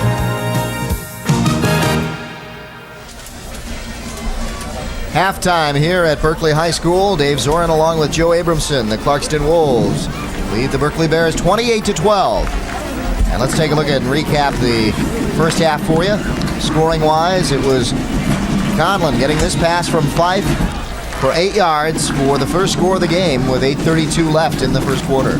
That was a good ball control drive by Clarkston, and it set the tone for their offense. They ran the ball, passed only when they needed to. That was Brad Connolly who got that one here. Morris gets the pass from Wallstedt and goes 74 yards. The extra point was no good, and it was 7-6 after this one. As Corey Morris, again, a little different than last week, he became the focal point of the offense from the get-go for the Bears. And he did it on that one. 74 yards in the pass from Morris. Now, Clarkston scores on this Jeff Long run from 3 yards out. The extra point was good, and it was 14-6. Berkley came right back. And what a fake and it's Corey Morris does not have the ball there. The quarterback Wallstedt does, and he trots into the end zone untouched. 24 yards on the run for Wallstedt. Made it 14-12, and the extra point was no good again. Here, Jeff Long on a 24-yard run makes it 21-12. And Jeff Long is just having the game of his life. Then in the second quarter, with 43.7 seconds left in the quarter, Jeff Long with a 1-yard run. The extra point was good, made it 28-12, and that's where we stand right now. And Long over 100 yards rushing, and he's been blocking the way for Phelan to get over 100 yards as well. Here you see the statistics, lopsided if you take a look at Clarkston's side, but... And take a look at this. How many people would have predicted Berkley would have more passing yards than Clarkston? But it's all on one play, and in fact, the average yards per play, Berkley's 8.4, Clarkston 7.8. That's because there's one 74-yard play. You take that out. Clarkston is using ball control. Dane Fife is passing when needed, and we saw in the last play of the half why. He drops back, he gets nailed by Corey Morris. If that's what they were doing, the same offense they ran last week, Berkley'd be winning this game. Instead, they're adjusting to what they anticipated. Berkley's blitzing, that's fine. Jeff Long and Phelan are doing the job on the ground. Fife's throwing when he has to, very accurate, got a touchdown pass, no turnovers. Time of possession, Berkley wanted to control the ball. Instead, it's Clarkston. The 2 turnovers for Berkley, the one at the end of the half didn't matter. The other one on 4th down did. They were at the 10-yard line, about to have a chance to tie the score up or maybe And you're looking at the numbers, 303 total yards for Clarkston. The helmets that they have, those are old Bull Schembechler type numbers that they're putting up there. But Michigan does that kind of stuff now, although you know what?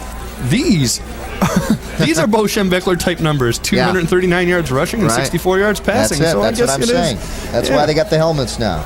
There is Corey Morris, 188 total all-purpose yardage. That's receiving 74, rushing 37, and kickoff returns 77. So he has done it all with the ball, and he's been doing it defensively too. Made a couple of big tackles defensively. As you see, 10 carries for 37 yards. Not a great average, but again, he's a fullback. He's running it up the middle.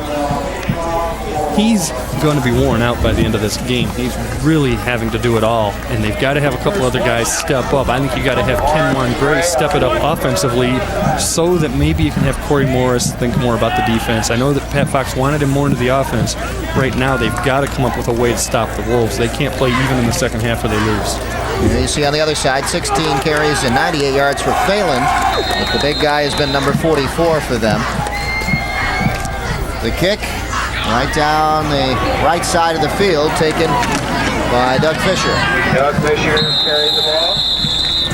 Good field position, ball at about the 36-yard line, so 1st and 10 there for the Bears. And they've had good field position all night on the kick returns. You know, the last time Morris got the ball on the other side of the 50, and I think if you're the Bears right now, you're hoping and praying that was the last kickoff return you're going to have, because if Clarkston kicks off again, it means that they scored again. Kenwan Gray, only 5 carries, 28 yards, not a bad average. I think you've got to get him more into the offense. You've got to sustain a drive right here. Everybody's shifting now on the Berkley offensive backfield, and Kenwan Gray has it. And only pickup of a few yards as the play breaks down, getting in there and stopping things up.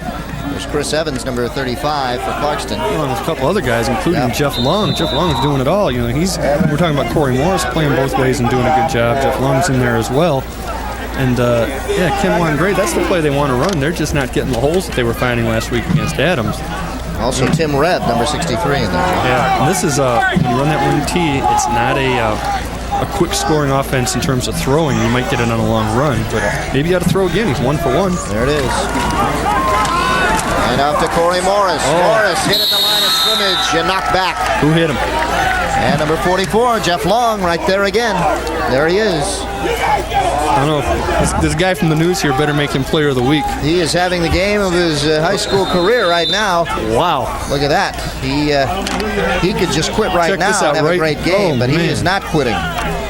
10 carries, 137 yards for Long, but also defensively, he's just done a great job. And remember, he's blocked for his halfback to gain 100 yards as well. In motion, Wallstad. The handoff goes to Gray. Gray cuts up the middle and gets a pretty good gain, but not enough for the first down. It'll be 4th and short yardage, and the punting team comes on. Ryan Kulka grabbed him around the ankles and prevented him from getting the first down, and yeah, I don't think you can go for it here. This is the first punt we will see tonight, as we see Kenwan Gray trying to get that first down and just missing. I don't think they would run any fakes, but the punter is Corey Morris. Morris to punt. You've got a guy to throw to on the right side. If they want to fake it, they've got it. Let's see what they do. They're going to try to draw the... Just fake it. Throw it to this guy. Oh, man. Morris with a good boot on this one. Gets it inside the 30, and that time saw Conley run into one of his own men. They had Greg Hadfield on the right wing for the Bears, uncovered with a blocker. Usually there's a guy there to block. I guess we can't see it from here, but right along the edge to the right sideline was Greg Hadfield all by himself. And if all they had to do was really turn and throw it, he'd have gotten the first down. Conley runs into his own player, and they're down at about the 27-yard line. Fife to throw on a first down. Has his man and complete to number 7, Mark Andruzzi. Let's see, what is that? Andruzu. Is an L or a U at the end there? This is Drizzle. We're sorry, Mark. Second down and if you're watching. Blame the photocopy guy. Yeah. Anyway, this is another low throw by Fife. We had a couple of those to the tight end in the first half. Good catch, though. It is an L. I can see it on his uniform now. You know, they're only getting about 6 yards per pass play, but that's all they're needing. And Dressel picks up 5, and now they go to the ground again. That's Phelan. And Phelan picks up another few yards. It'll be 3rd and short yardage now. Well, yeah, Phelan's over 100, and he hasn't scored a touchdown yet, so they probably want to get him involved in the scoring when they get down closer to the end zone. But right now, again, you've got 3rd and about a yard. And the Berkley defense has to come up with something big right here. I think if you're Clarkston, you just give it to Long and let him do it. Yep, he's the one you got to go to, but they do have the wishbone now. The pitch goes back to Phelan. They try to go on the outside. Phelan cuts up and picks up the first down. So not what Joe and I called, but they do pick up the first down. But man, I know we're sounding like, president of the Long fan club here, but he made another good block. Yep. Let's take a look right there, number 44. Frees open the hole. Phelan reads it real well. You can see 44. Knows that he's not looking for a touchdown. He's looking to gain a yard. And that's what he does. He sees the hole, gets the first down. Anything after that is gravy. Now you've got first down and 10 on your own 39. You've got plenty of room to maybe try to open it up. I formation. In motion goes Conley. Fife handing off to the tailback Phelan. Phelan tripped up there by number 44, Greg Hadfield. Hadfield just stuck out his arm and got him that time. Good thing Hadfield did it, because if not, I think Phelan busted out. I don't think he scores a touchdown. Let's take a look again. I don't think he's going to score a touchdown if he gets out. But right there he gets tripped up. But he's going to gain at least 10 more yards if not for that. Gain of about 4. It'll be 2nd and 6 coming up now.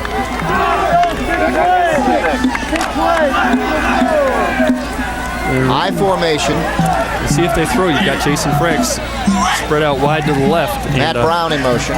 Fracks caught 8 last week. They go to Fracks, slanting in, picks up the first down.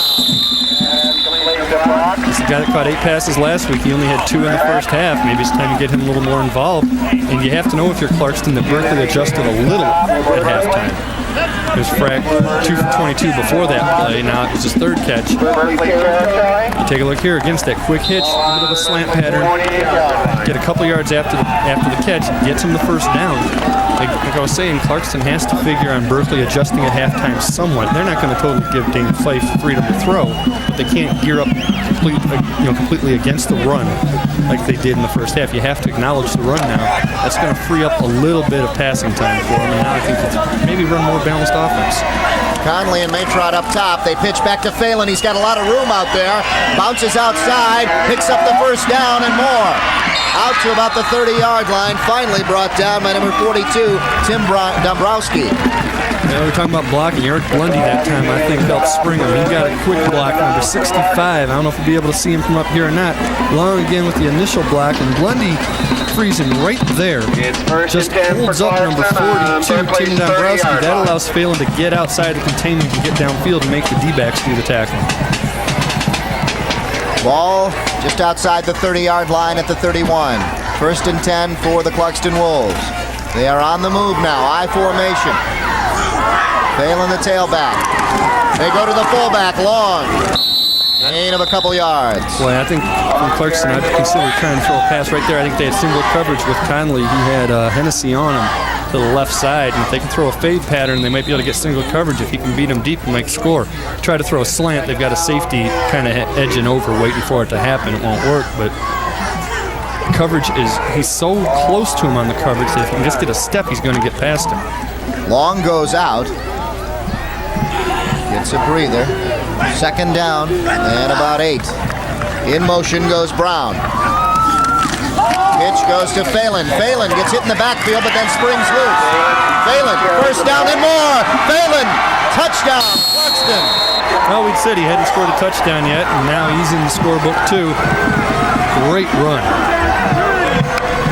Wow. And they've got Kenwan Gray on the ground. I don't know if he's hurt or exhausted or both. He's slow to get up back around the 21-yard line. Let's take a look at this, though. Phelan's going to go right, make a move. Everything kind of collapses on the right side. Now he's freelancing to the left. Right about here, Kenwan Gray from behind just can't wrap him up, and now he's gone. Clarkston Wolves in there. You mentioned Phelan didn't get a touchdown, so you were right on the money in saying that he wanted to get his touchdown. The extra point attempt is up. They were going for the block, but he still got it through. It is good. And the score 35-12 with 5:45 left in the third quarter. Phelan's run was about 28 yards. And it puts Clarkston up 35-12. I'll tell you, all those people who do all the predicting, including us, picked Clarkston to win this game, but I don't think anybody thought they were going to do this. I think people, well, except I do think Cosmo thought it was going to be like the Brother Rice game and Berkley was going to win a close one.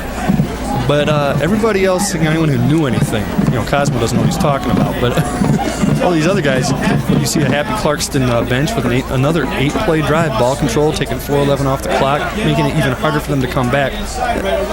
But as I said, I think most people expected Clarkston to win, but nobody expected this. And on that side, the Berkley fans, let's see, well, that's the Clarkston That's the Clarkston side. It's cold outside. Look at that. It must be cold because the sports writers are in here in the press box instead of on the field where they can get a better view of things. This is the first taste of fall we're getting tonight. A little bit cooler than most of the summer nights. Does that mean the golf courses are going to close soon? That could be. I think summer's going to come back in a few games later on this month. Good. It'll be Mason to kick. Kevin Mason kicks it short again, hitting at the 25 and then getting past Kenwan Gray, and now he springs loose. Look at Kenwan Gray, and he fumbled the ball. Who got it? He landed on Brad Bailey, and Bailey, just his being there, sprung the ball loose, but the Berkley Bears do get it back. He was initially tripped up by Richardson. Watch, he'll go airborne when he hits Bailey. Now, this is just a great job by Kenwan Gray to get out of this end of the field here. Now he's going to go upfield, and you're going to see number 5, I believe it is, come up and trip him up right there. 5, Richardson trips him up, and then he gets nailed here. There's the fumble. Let's see if we can see who falls on it. 54. That's Tim DeBestos. Yep.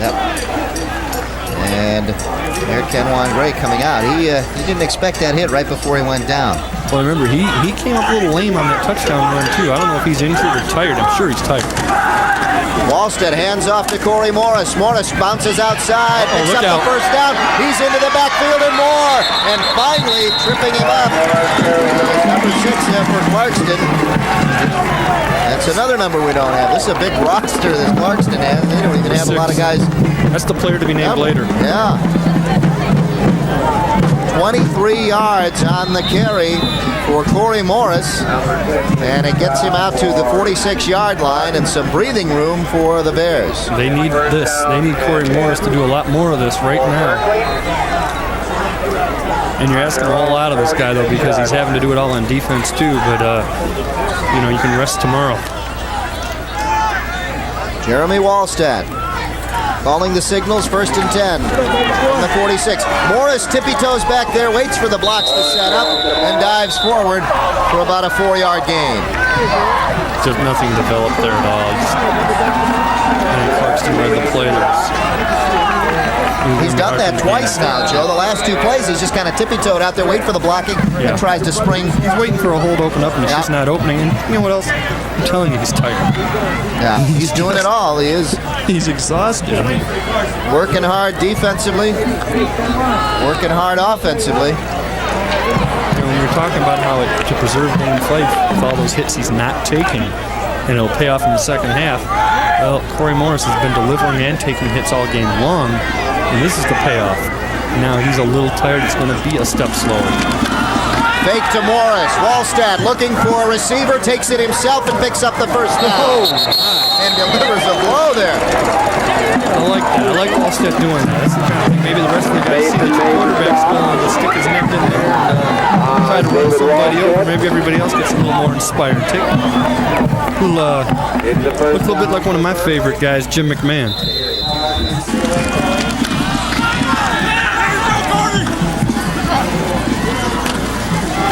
That blow that he gave at the end, you could hear that as he picks up the first down at the 40.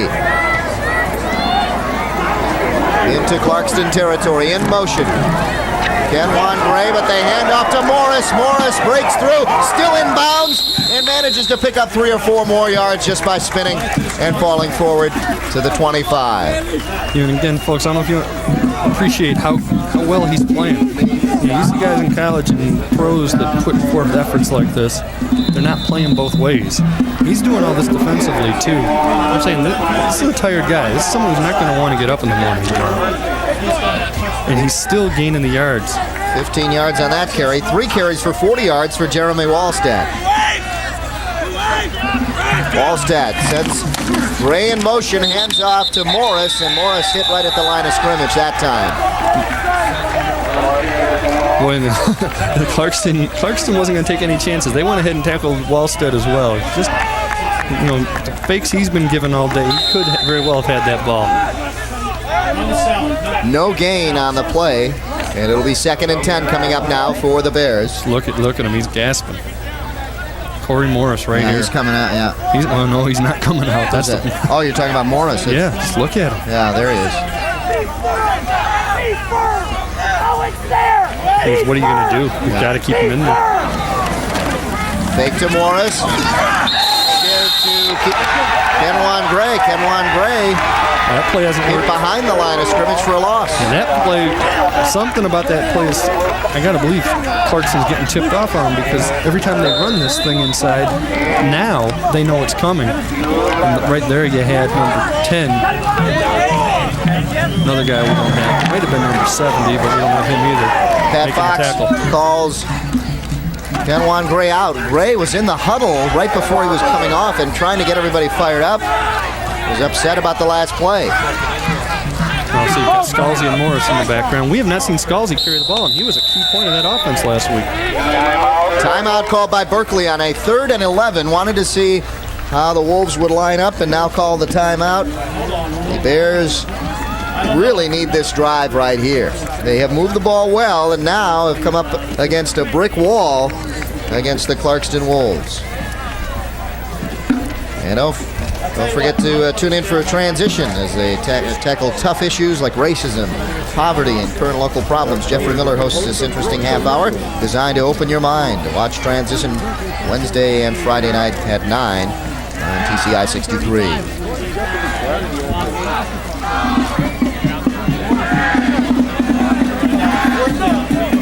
There you see the Bears break out of their huddle. It's a big 3rd down and 11. Big 3rd down. We saw last time it was a 4th down and short yardage, and the play just dissolved on them. And in fact, they fumbled. Well, you know they're going to go for it if they have to, and you don't want to have to go on 4th and 11. You want to at least get some of this back, if not all of it. Here we go. One back, and now in motion. And they go to Corey Morris. He springs loose. Morris with the first down at around the 10-yard line. A big play for the Berkley Bears. Man,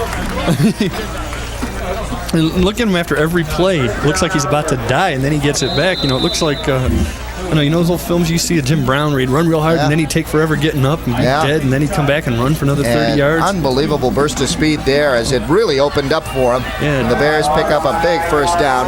Jim Brown or John Riggins, all those fullbacks who just always do that, and they'll somehow get an extra reserve of energy. First and goal just inside the 10-yard line.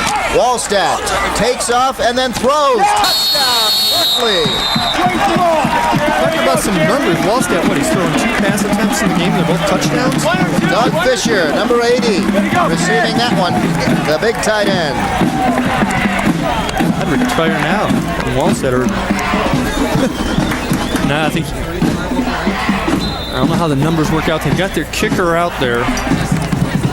Well, I guess, you kick here and then you're within 16, so you go for 2 the next 2 times if you make this. Kunkel will attempt a single extra point. The extra point attempt is up, and it is no good. Oh. It is wide to the right. Extra points, it hurts.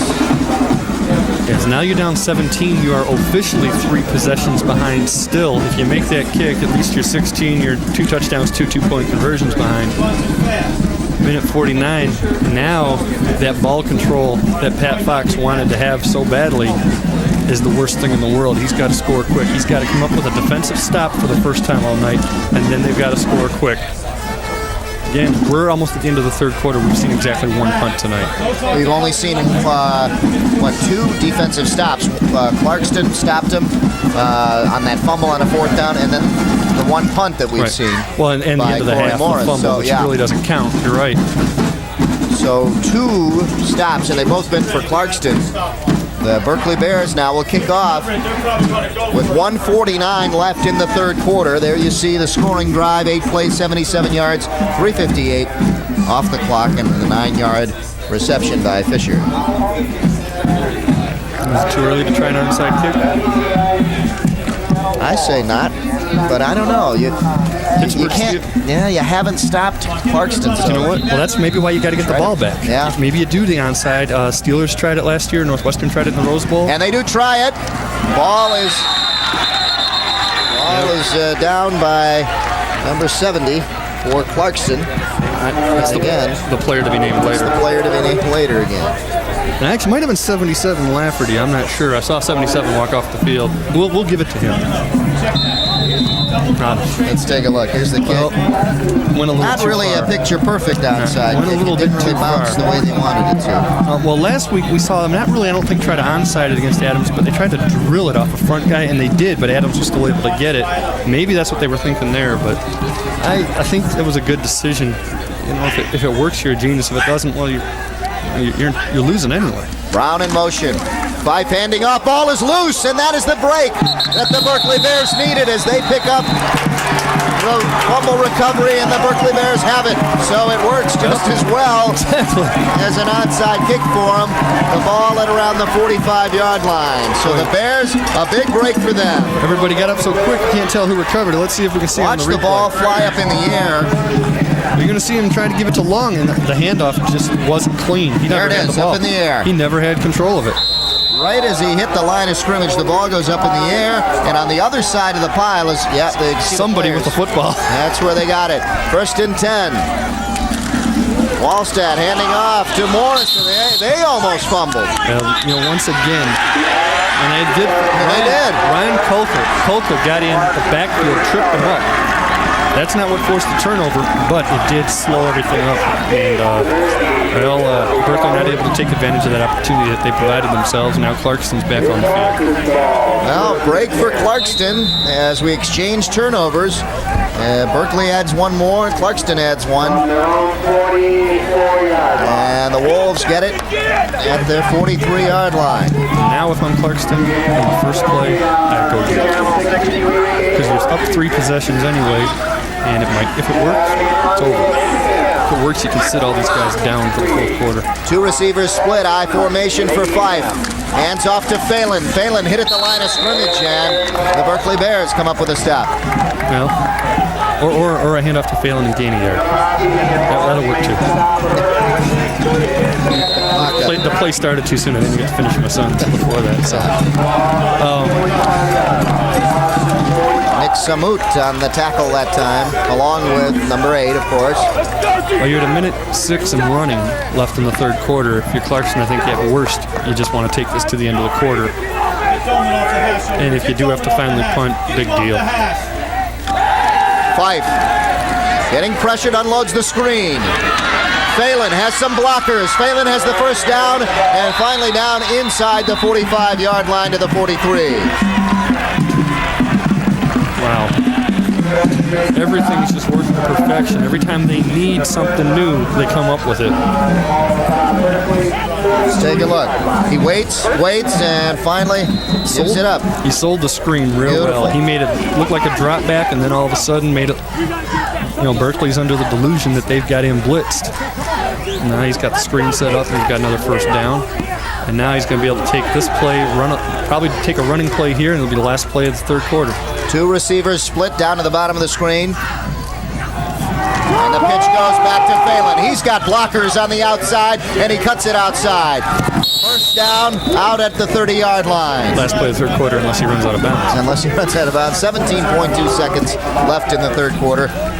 And the Clarkston Wolves textbook offense goes to work again. Let's take a look, Joe. And you've got all the guys on the ends blocked. You've got Dane Fife coming from behind thinking about trying to block somebody. You've got Phelan showing some good quickness and good field vision to get himself outside and get another first down. Yeah, right into your living room. He had two receivers out to this side. And then he had Long also in the slot. So nothing but blockers out there as you saw the first downs.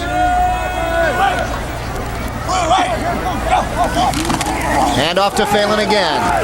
Hesitates in the backfield and tries to get as much as he could that time. And that'll be the last play of the quarter. And on the tackle, Corey Morris. Yeah, and I don't think Clarkston cares. If they score, fine. And they're moving the ball at will right now, pretty much. But even if they don't, you've already got it where Berkley's going to get the ball in their own territory and have to go a long way. And you're up 17 points, which again, from a coaching standpoint, means you're up 3 possessions.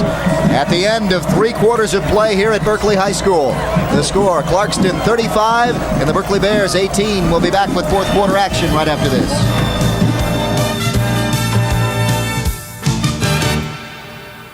Rumor has it, Comet Burgers is definitely the place to be seen in downtown Royal Oak. After the party, out for dinner, just looking for cold soft drinks, great burgers and fries, milkshakes or pizzas. Comet Burgers is the place to run into just about anybody. Excuse me. Thank you. Thank you very much. Even old what's-his-name. Comet Burgers, they're out of this world. Welcome back to Berkley High School, where the Clarkston Wolves have possession into Berkley territory. The score 35-18 as we start the fourth quarter. It'll be second down and about 7 coming up. Ball at about the 27-yard line. And that's where they'll start. You've got an exhausted Corey Morris. See right here, running out there. If there's a guy that you feel bad for as far as being in the situation where you're down 17 going to the fourth, it's him. I don't think there's any more he can do. Here we go, second and 7. Fife being pressured right away. Unloads downfield, and he almost had Jason Frack. But Frack heard the footsteps. Well, it's more than the footsteps. What happened there? Corey Morris had Dane Fife scrambling like crazy, and they're talking to each other a little bit right now. Take a look at Corey Morris. He's going to force Fife to have to throw on the run. Now take a look here. Now he's turned around right there. He's going to get nailed. There's no way he's catching that. When Frack had the ball, he was running this way. He had to turn around. If you lead him, he's not going to worry about footsteps. He's going to catch it and run out of bounds. But because whenever a quarterback's running that way and throws across, he's always going to overdo it, and that's what he did. And that's just, that's anybody. That's just a natural throw. I still contend it's easier to throw to your opposite side and turn your body. 3rd and 7, they go to the draw. Phelan picks up the first down and makes a great fake for the touchdown. Oh my. Oh. 27 yards and the touchdown for Phelan. What moves in heavy traffic there, Joe? You thought if you were a Berkley Bear fan that they were going to get him somewhere. Oh, what steps. Jeez, look at this. Just runs the draw. Got the defense coming back like it's a pass play now. Great run there. Right there, a couple of steps. Little Barry Sanders there. And then took off. Oh, man.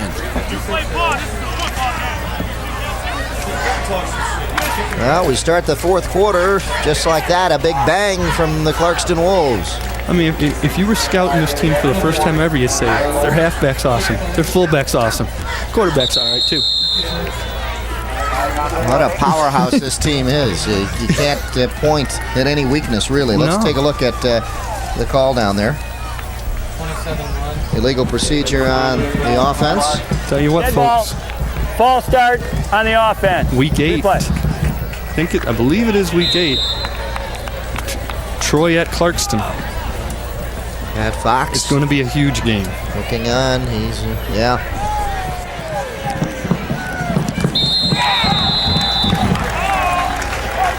The extra point. No good, and it's 41-18.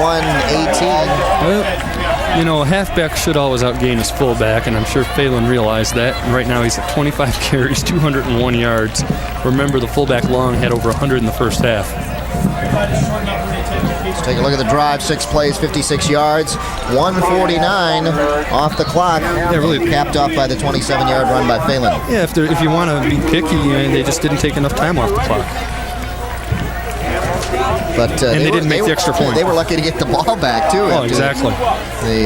First the onside attempt, they got it. Then they fumbled, and then they got it back fumbled after again. Berkley fumbled. Yep. So a tough night for these Berkley Bears going up against a state-ranked team like the Clarkston Wolves. Let's be honest, it's not. This is a team that's ranked, in the top 10 in the state in AA, and might be underrated. Yeah. Take a look at Kenwan Gray. He's had a rough night, limping. Had a great night last week, and tough to do that 2 weeks in a row. Yeah, a little sore, a little tired. We saw him lay out a little earlier on one of the other touchdowns. These guys have played a long, tough game, and they just don't get to rest. When you're Clarkston at this point, you're able to shuffle guys in and out and let them catch their breath a little. Mason to kick. Kevin Mason right down the middle, taken by Gray. Kenwan Gray looks for some blocking, tries to cut outside, and tripped up down there by number 41, Ryan Kolka. Again, Kenwan Gray, a good return, gets it out to around the 33. I think in the first half, he probably gains another 20 yards on this. Now, he's so tired that he's just, he's on his last wind right now. And falling the way he did, he probably got the wind knocked out of him there. Ball on the 34. 1st and 10 for the Bears. Handoff to Corey Morris. Morris breaks into the backfield. Corey Morris has turned things around quickly for the Berkley Bears. But we do have a flag back at the line of scrimmage. Hold on. Oh, my. There it is, holding on the Bears. Corey Morris is... When it rains, it pours. Oh, you just feel for him right now. After that brilliant run. And you're Clarkston, you're sitting home. Yeah, keep running. Wear yourself out. What a great play, and it's got to come back. And now you've taken more energy out of the guy. What a run! Great job of opening that hole by the line. And now, right here, it's all Corey Morris, and and the flag's already down at this point, way back at the line of scrimmage. You don't ever know which way to guess, but either trap is fine. You just holding don't know. On the offense. Real fast trap on the guy. Repeat. First down. So instead of 1st and 10, or instead of 6 points, instead of 41 to 1st 25. and 20. Or 1st and, excuse me, what do they have about? It's about 20. About 20, a little bit. 20-ish. Yeah. 1st and 20-ish. Actually, it's about a couple yards short. Yeah. From the point of the foul. About 18. There's. I think that's Scalzi for the first time. Yeah, let's see. Wait. Thank you. Yeah. Yeah, we haven't. Again, we haven't seen Scalzi carry the ball. It's Scalzi, not Morris on the carry. It was Scalzi. Morris, though, has 18 carries for 97 yards. And that's with that 70-something or 60-something play just taken back. Scalzi did pretty well last week with some runs against the Highlanders. So he's seen his first carry right there. Yeah, he's been out there. This time, Kenwan Gray takes it on the outside, and he tries to break loose, but gets back to the original line of scrimmage. It'll be 3rd and about 10. Yeah,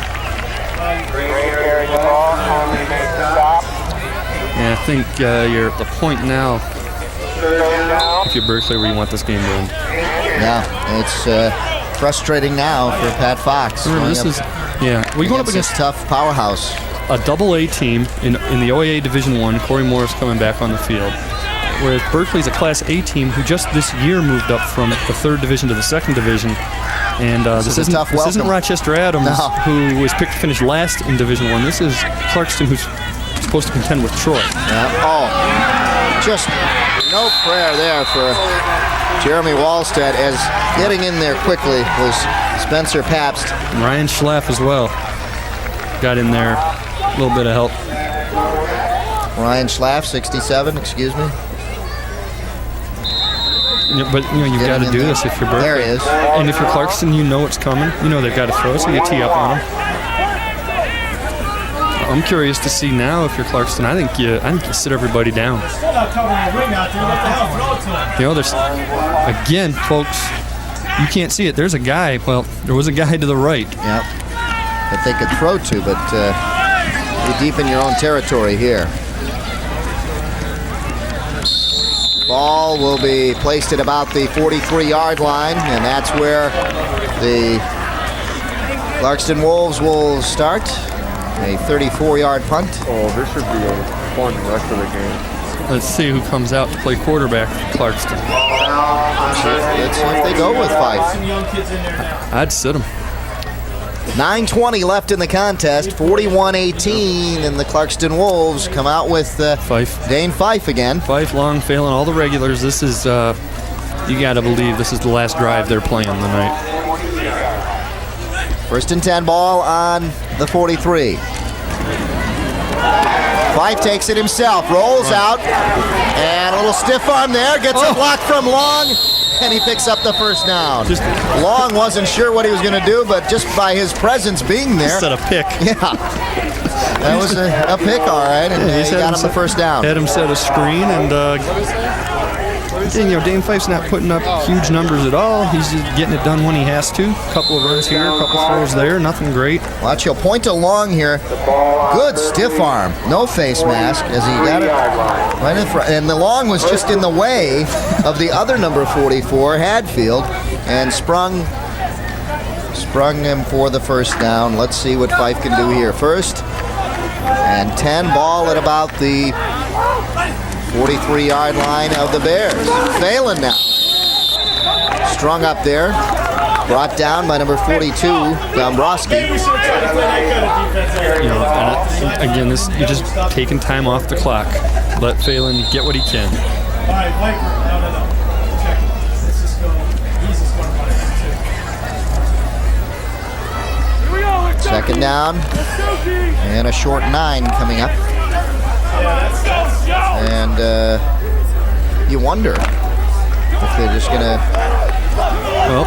keep the ball on the ground and just grind it out and see what they do. That's what they want to do, run that clock out. They do. Phelan, the pitch outside, just can't get behind his block as the Bears catch up to him. And it'll be a 3rd down and about 4 yards. Let's see where they mark it. 3rd and 5 coming up, actually. All right, here's a point I want to make up. Right here. Right now, I'm assuming they're not throwing again. Dane Fife is 9 for 12 for 91 yards. and a touchdown. So, like you said in the first quarter, he's not going to throw for 100 yards today. Now, that's pretty rare for any high school quarterback, especially an all-stater. This guy's the leading candidate to be the Dream Team quarterback. We'll finish this after this play. Handoff to 41. Ryan Kulka in there now, so relief there for Long, and Kulka gets the carry. Now, this is the third time in the last 4 years, and I'm assuming Dane Fife will be the Dream Team quarterback, that the Dream Team quarterback has played on this field against Berkley. Kulka limping off as you see. Fife doesn't throw for 100 yards, and they win. Last year, I don't know who it was, they didn't play him. 2 years ago, they played Brother Rice, Derek Canine, all-state quarterback, over 100 yards. Berkley wins. And 4 years ago, they played Seaholm. They had some goofball who was the all-state Dream Team quarterback, throws for 50 or 60. Berkley loses. You anticipate the blitz, you adjust, you run the ball, and you beat them. You've got a weapon like that, go ahead and use them as a decoy as long as you got the running backs to counter it. And it's a very good point. Joe has really kept an eye on this game, really between some teams like Seaholm, as you mentioned. That one guy was your brother playing Berkley at that time, who was a great quarterback in high school, the Dream Team quarterback, as you mentioned. There, you take a look at the yards in this half alone. Clarkston, and it's mostly rushing, really overpowering them, and just grinding it up. Here they go. Phelan getting outside, and he's still on his feet, but loses yards back to the 30, which is the original line of scrimmage. So it'll be fourth down, and they're let's going see to what they do. Well, you want your punter to get in the game. I don't know if they're going to punt, Joe. Well, you got to let him. You don't want him to take a did not play, do you? Let's see what they do. I think it's your punt. Although Life is still in there. He's going to, unless he's the punter. There you see Phelan doing a good job just staying on his feet. Most important thing Phelan did was stay in bounds. Yeah, stay in bounds, and he did that. But yeah, again, it's you don't have to have your main weapon be the guy that gets you the numbers. And last week it really worked for Berkley. Corey Morris was the decoy. Somebody else did it. Here we go. 4th and 10, or 3rd and 10 is what they have on the field. Excuse me. And look at this. They pick up the first down. And that kills it. 100 yards. What are you doing, Fife? There goes my theory. There goes your theory. 101 or 102 yards. Oh, man. Still, it's not the numbers. It's not the 290 he put up last week. It's not the numbers. It isn't. And it's only his 13th attempt. And a nice job here of getting it out there, really. You go past the yardage, it's the attempts. He's only thrown it 13 times. Now, I know when Brother Rice played and lost, they threw about 32 times. And I know when Seaholm played here and won, they threw it 7. He's at exactly 100 yards. Again, he's 10 of 13. 1st and 10. Ball at the 20. Hand off to Phelan, the tailback. He just gets back to the line of scrimmage, and now a flag down. A late flag. Really after the whistle. And I don't know what threw it Face from a little mask. far back. Face mask on Berkley, and that's frustration down there. Just a frustration foul there, really. Let's see if we can see the penalty. Phelan comes in, and right there. Yep. Yeah. Good call. And Phelan followed. You can see his head and the body following. Yeah, the minute you see a head snap like that, it's pretty easy call. Nick Samut getting his hand in there for the penalty, and that'll bring up. Let's see what they've got. There we see the current drive. 8 plays, 47 yards, 3:40 off the clock. That's what's important. Let that clock run. 1st and 10. 1st and goal is what they're calling it. See what the chains are doing. The chains are still up. 1st and maybe a yard? I think that's what they're calling it. 1st and a yard. It is.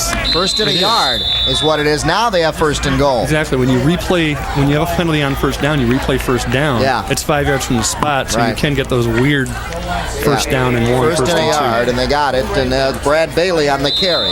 It was Bailey on the carry. Now it's 1st and goal. Yeah, that's one of those. That last 1st down occurs because of a penalty. Now you get this 1st down because of the carry for a yard. It's one of the strange things that comes up once every couple of games. So it was first and a yard. They picked that up, and now they have first and goal from about the 2-yard line. Yeah, I think they've got all new runners in there. Yep. The pitch, running back, and ooh, a great tackle out there by Corey Morris. Morris not giving up. He will not give him that touchdown. And it was Grenold on the carry. Grenold gets it down to what about the 1-yard line? Yep. Now they're getting all the fresh legs in there. Everybody but Fife, and wonder if he'll even stay in for the rest of the drive or not. I would think you would, just because why fumble it down here? Why take the risk of a fresh quarterback coming in and having trouble with his first snap? Second and goal. It'll be a long one if it is. Looks like 2. Second and goal from the 2. And, well, who got it? That was, I believe it was Brad Bailey. Bailey.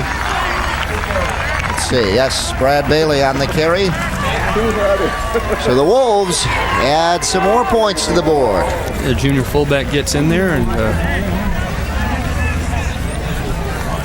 now it's a chance to make it a 30-point lead for the Wolves with just under 4.5 minutes left. The extra point attempt will be taken again by Mason. New holder this time. Number 20, Mike. And it was blocked. We'll stay at 47-18 with 4:22 left in the game. I think it was Dave Wallstad who got in there and blocked it. It's either Wallstad or 24 or Nick Dolman. One of the two of them got in there. So it remains a 29-point lead for the Wolves over the Bears. And what can Pat Fox do now? Just you went down the field so easy on that first drive. You thought this could be a good game. This could be a pretty good matchup between these two. And it went that way for a few possessions. Well, in the first drive, the key was that 74-yard pass play. Yep. They never were able to get their defense to stop Clarkston. And until, the game was pretty much out of reach, Clarkston never made a mistake as far as turnover goes or anything like that. And some penalties, too, have heard for Berkley, too. That touchdown called back that Corey Morris had. It all adds up. Kenwan Gray with the burst of speed up the middle, and he gets across the 35 to about the 37-yard line, and that's where the Bears will start, at the 37. And now, I think we're going to see some new guys in. With Clarkston, with the defense, you probably go half and half. You keep some regulars in, you bring some new guys in so that you don't have an entire second string out there who might be playing their first varsity game, because last week was a little bit close against Kimball. You see Kenwan Gray getting them decent field position on the kick return. If Clarkston, your pride's at stake here, you don't want to give up any unnecessary touchdowns. Clarkston 9 plays 57 yards, 458 in the 2-yard run by Bailey.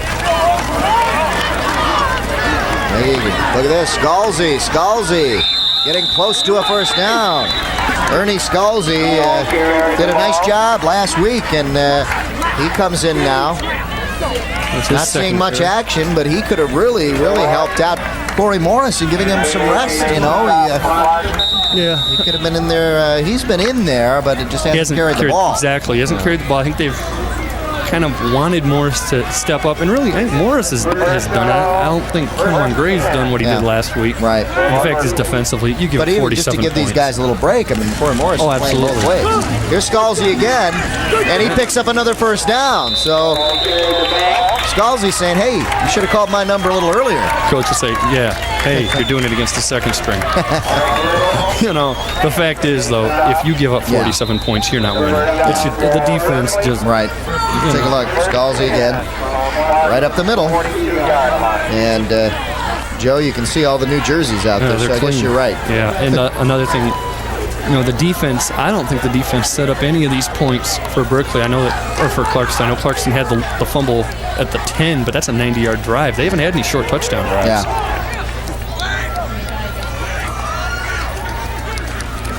And off again, Scalzi this time. Flag down by number 76, Kurt Devos. After about a 2-yard game at best. And I think with the lack of urgency that Berkley is getting these plays off, I think they want this game over with. You got 2:41. If there was they want to eat some time off the clock and make sure that the Clarkston offense doesn't get out there again. I'll tell you what, after this play,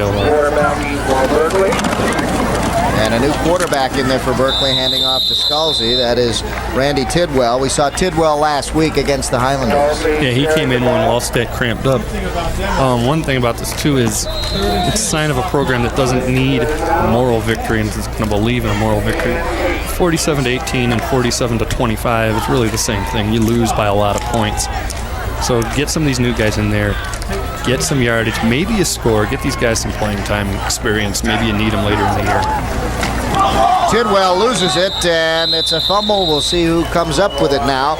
With 1:51 left on the clock, it'll be the Bears coming up with it, and it was Tidwell who fell on top. And they're still not going with any no huddle or anything. They're just going to run some plays and hope they can get this game over with. Although it's 4th down, they're probably going to end up, unless they gain 8 yards, they're going to finish the game on the defensive side of the ball.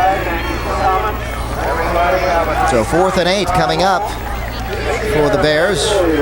Really, what is a really second team offense out there for them. Against the second team defense. And we have a flag on the play. Is it too much time? Let's take a look. Yeah. Delay of game called on the Berkley Bears, and that'll knock them back 5 yards. It'll be 4th and about 13 coming up. And that's one of the few penalties you can get that will keep the clock stopped. After a procedure or a hold or anything like that, the clock will start again after it's placed down. After any personal foul or an unsportsmanlike or delay, the clock won't restart. Next week, the Rochester Falcons take on the Lake Orion Dragons Saturday and Monday at 8 p.m. Tune in right here on TCI 63. Handoff to Scalzi right up the middle, and nothing there. And now we have a change of possession, so the clock will stop now at 1:12. And the Clarkston second team offense now will get a chance to run some plays. Which means their quarterback's going to get negative rushing yards because he's going to have to kneel down. Don't always worry about those stats,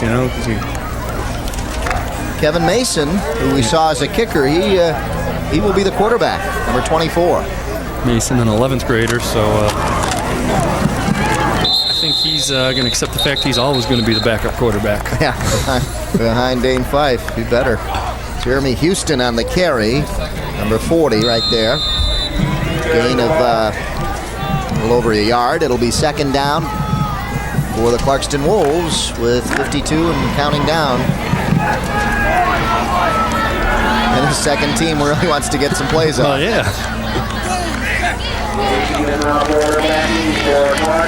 Handoff Mason to Newbeck. That is Dan Newbeck, number 34 down there. All right, let's see how slow these officials can place this ball down.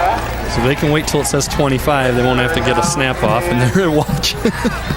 And he waits for it to hit 25, and then he starts the play clock. They want to get this off. The Clarkston players do, but the officials set it up so they don't have to. I watched him. He waited for that to hit 25, and then he did it. So if they don't want to snap it, they don't have to. They do. High formation. They go to the tailback. He fumbled the ball, and it's loose. And it's Berkley ball with 5.2 seconds left. And that's why the officials waited. They said, we don't want this to happen. Well, the officials are all from the Flint area. Yeah. Which means they've got an hour-long drive home. They got a little bit of a drive. So the second team offense comes out for Berkley. Second team defense for Clarkston. There you see the fumble. Yeah, I think that's Bill Thede who fell on top of it, number 89. And this will be the last play of the game right here. The Berkley Bears, second team offense. See what they can do. It'll be Randy Tidwell, the quarterback. And he hands off to Mendez. And Mendez carries it out. It's a pretty good game for Mendez. About 7, and that'll do it. The Clarkston Wolves victorious here on the road at Berkley. And they come up big. 47-18 the final score, and the Clarkston Wolves make their trip down here to Berkley worth it. There you see Coach Richardson. It's going to make people stand up and take notice, and I think you can't get ahead of yourself too much.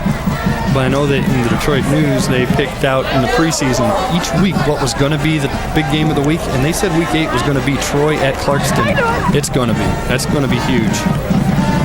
Great game. So Clarkston Wolves on their way this season as they pick up their second win of this 1996 season, and the Berkley Bears go to 1-1. The Wolves 47, the Bears 18. That's the final. We'll be back to wrap things up from Berkley High School right after these messages.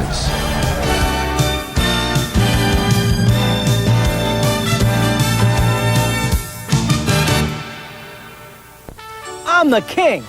Rock and roll?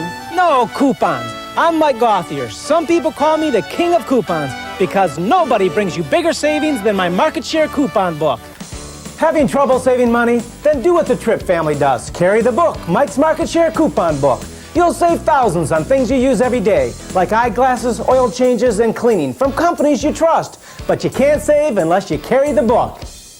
Remember, you'll save a king's ransom using my Market Share Coupon Book. If you wish a video cassette of TCI Sports, the cost is $25. Send a check payable to TCI, along with your name, address, and the names of the teams that played in the game, to TCI Sports Videotapes, 4500 Delamere Boulevard, Royal Oak, Michigan, 48073. Remember to tell us which game you wish to receive. And thank you for watching TCI Sports. The final score of the TCI Sports Game of the Week, the Clarkston Wolves 47 and the Berkley Bears 18. And it looked like both teams were going to be neck and neck at the way it started, but it didn't turn out that way as we see the final stats. Total yards 481 for Clarkston, most of them on the ground, and Berkley 284, most of them on the ground. And you see the 100 yards passing that Joe alluded to, and that was really talking about well, your theory about the quarterbacks, the top-rated quarterbacks. But it was close. I'll give it to you still. 23 first downs for Clarkston. They dominated turnovers. Berkley 3, Clarkston 2. And the time of possession, really not that much of a difference. Not really. And but Clarkston, when they needed to, took time off the board, off the clock. And the turnovers, Clarkston's didn't mean anything. Those were 2 useless turnovers, and Berkley's meant a lot. Yeah. As we see those final stats, scoring by quarters, 21-12, and we thought this game was really going to get out of hand early. Well, it started out as a good game. Both teams moving down the field, nobody punting. There were no punts in the first half, and Clarkston just kind of went crazy on them. And Berkley got in a hole and didn't know what to do. Yeah, 1 score in the second quarter, 7, and then Clarkston again in the third, and then 2 scores in the fourth quarter for Clarkston, and 47-18. There you see what happened. In the scoring by quarters, and it was just totally Clarkston dominating. That man Long, 139 yards, his partner Phelan, 206 yards. I mean, you were extremely impressed with Long, as I was also. Yeah. Jeff Long with a great night. Rochester Falcons next week taking on the Lake Orion Dragons Saturday and Monday at 8 p.m. And we'll just bring back memories of the great running back at Lake Orion that we saw. So maybe we can Dennis Mahan. Get another great showing by the Lake Orion Dragons, that time against the Falcons. The final score again from Berkley High School, the Clarkston Wolves 47, the Berkley Bears 18. For Joe Abramson and our entire TCI staff, I'm Dave Zoran. Thanks for tuning in. We'll see you next week from Lake Orion.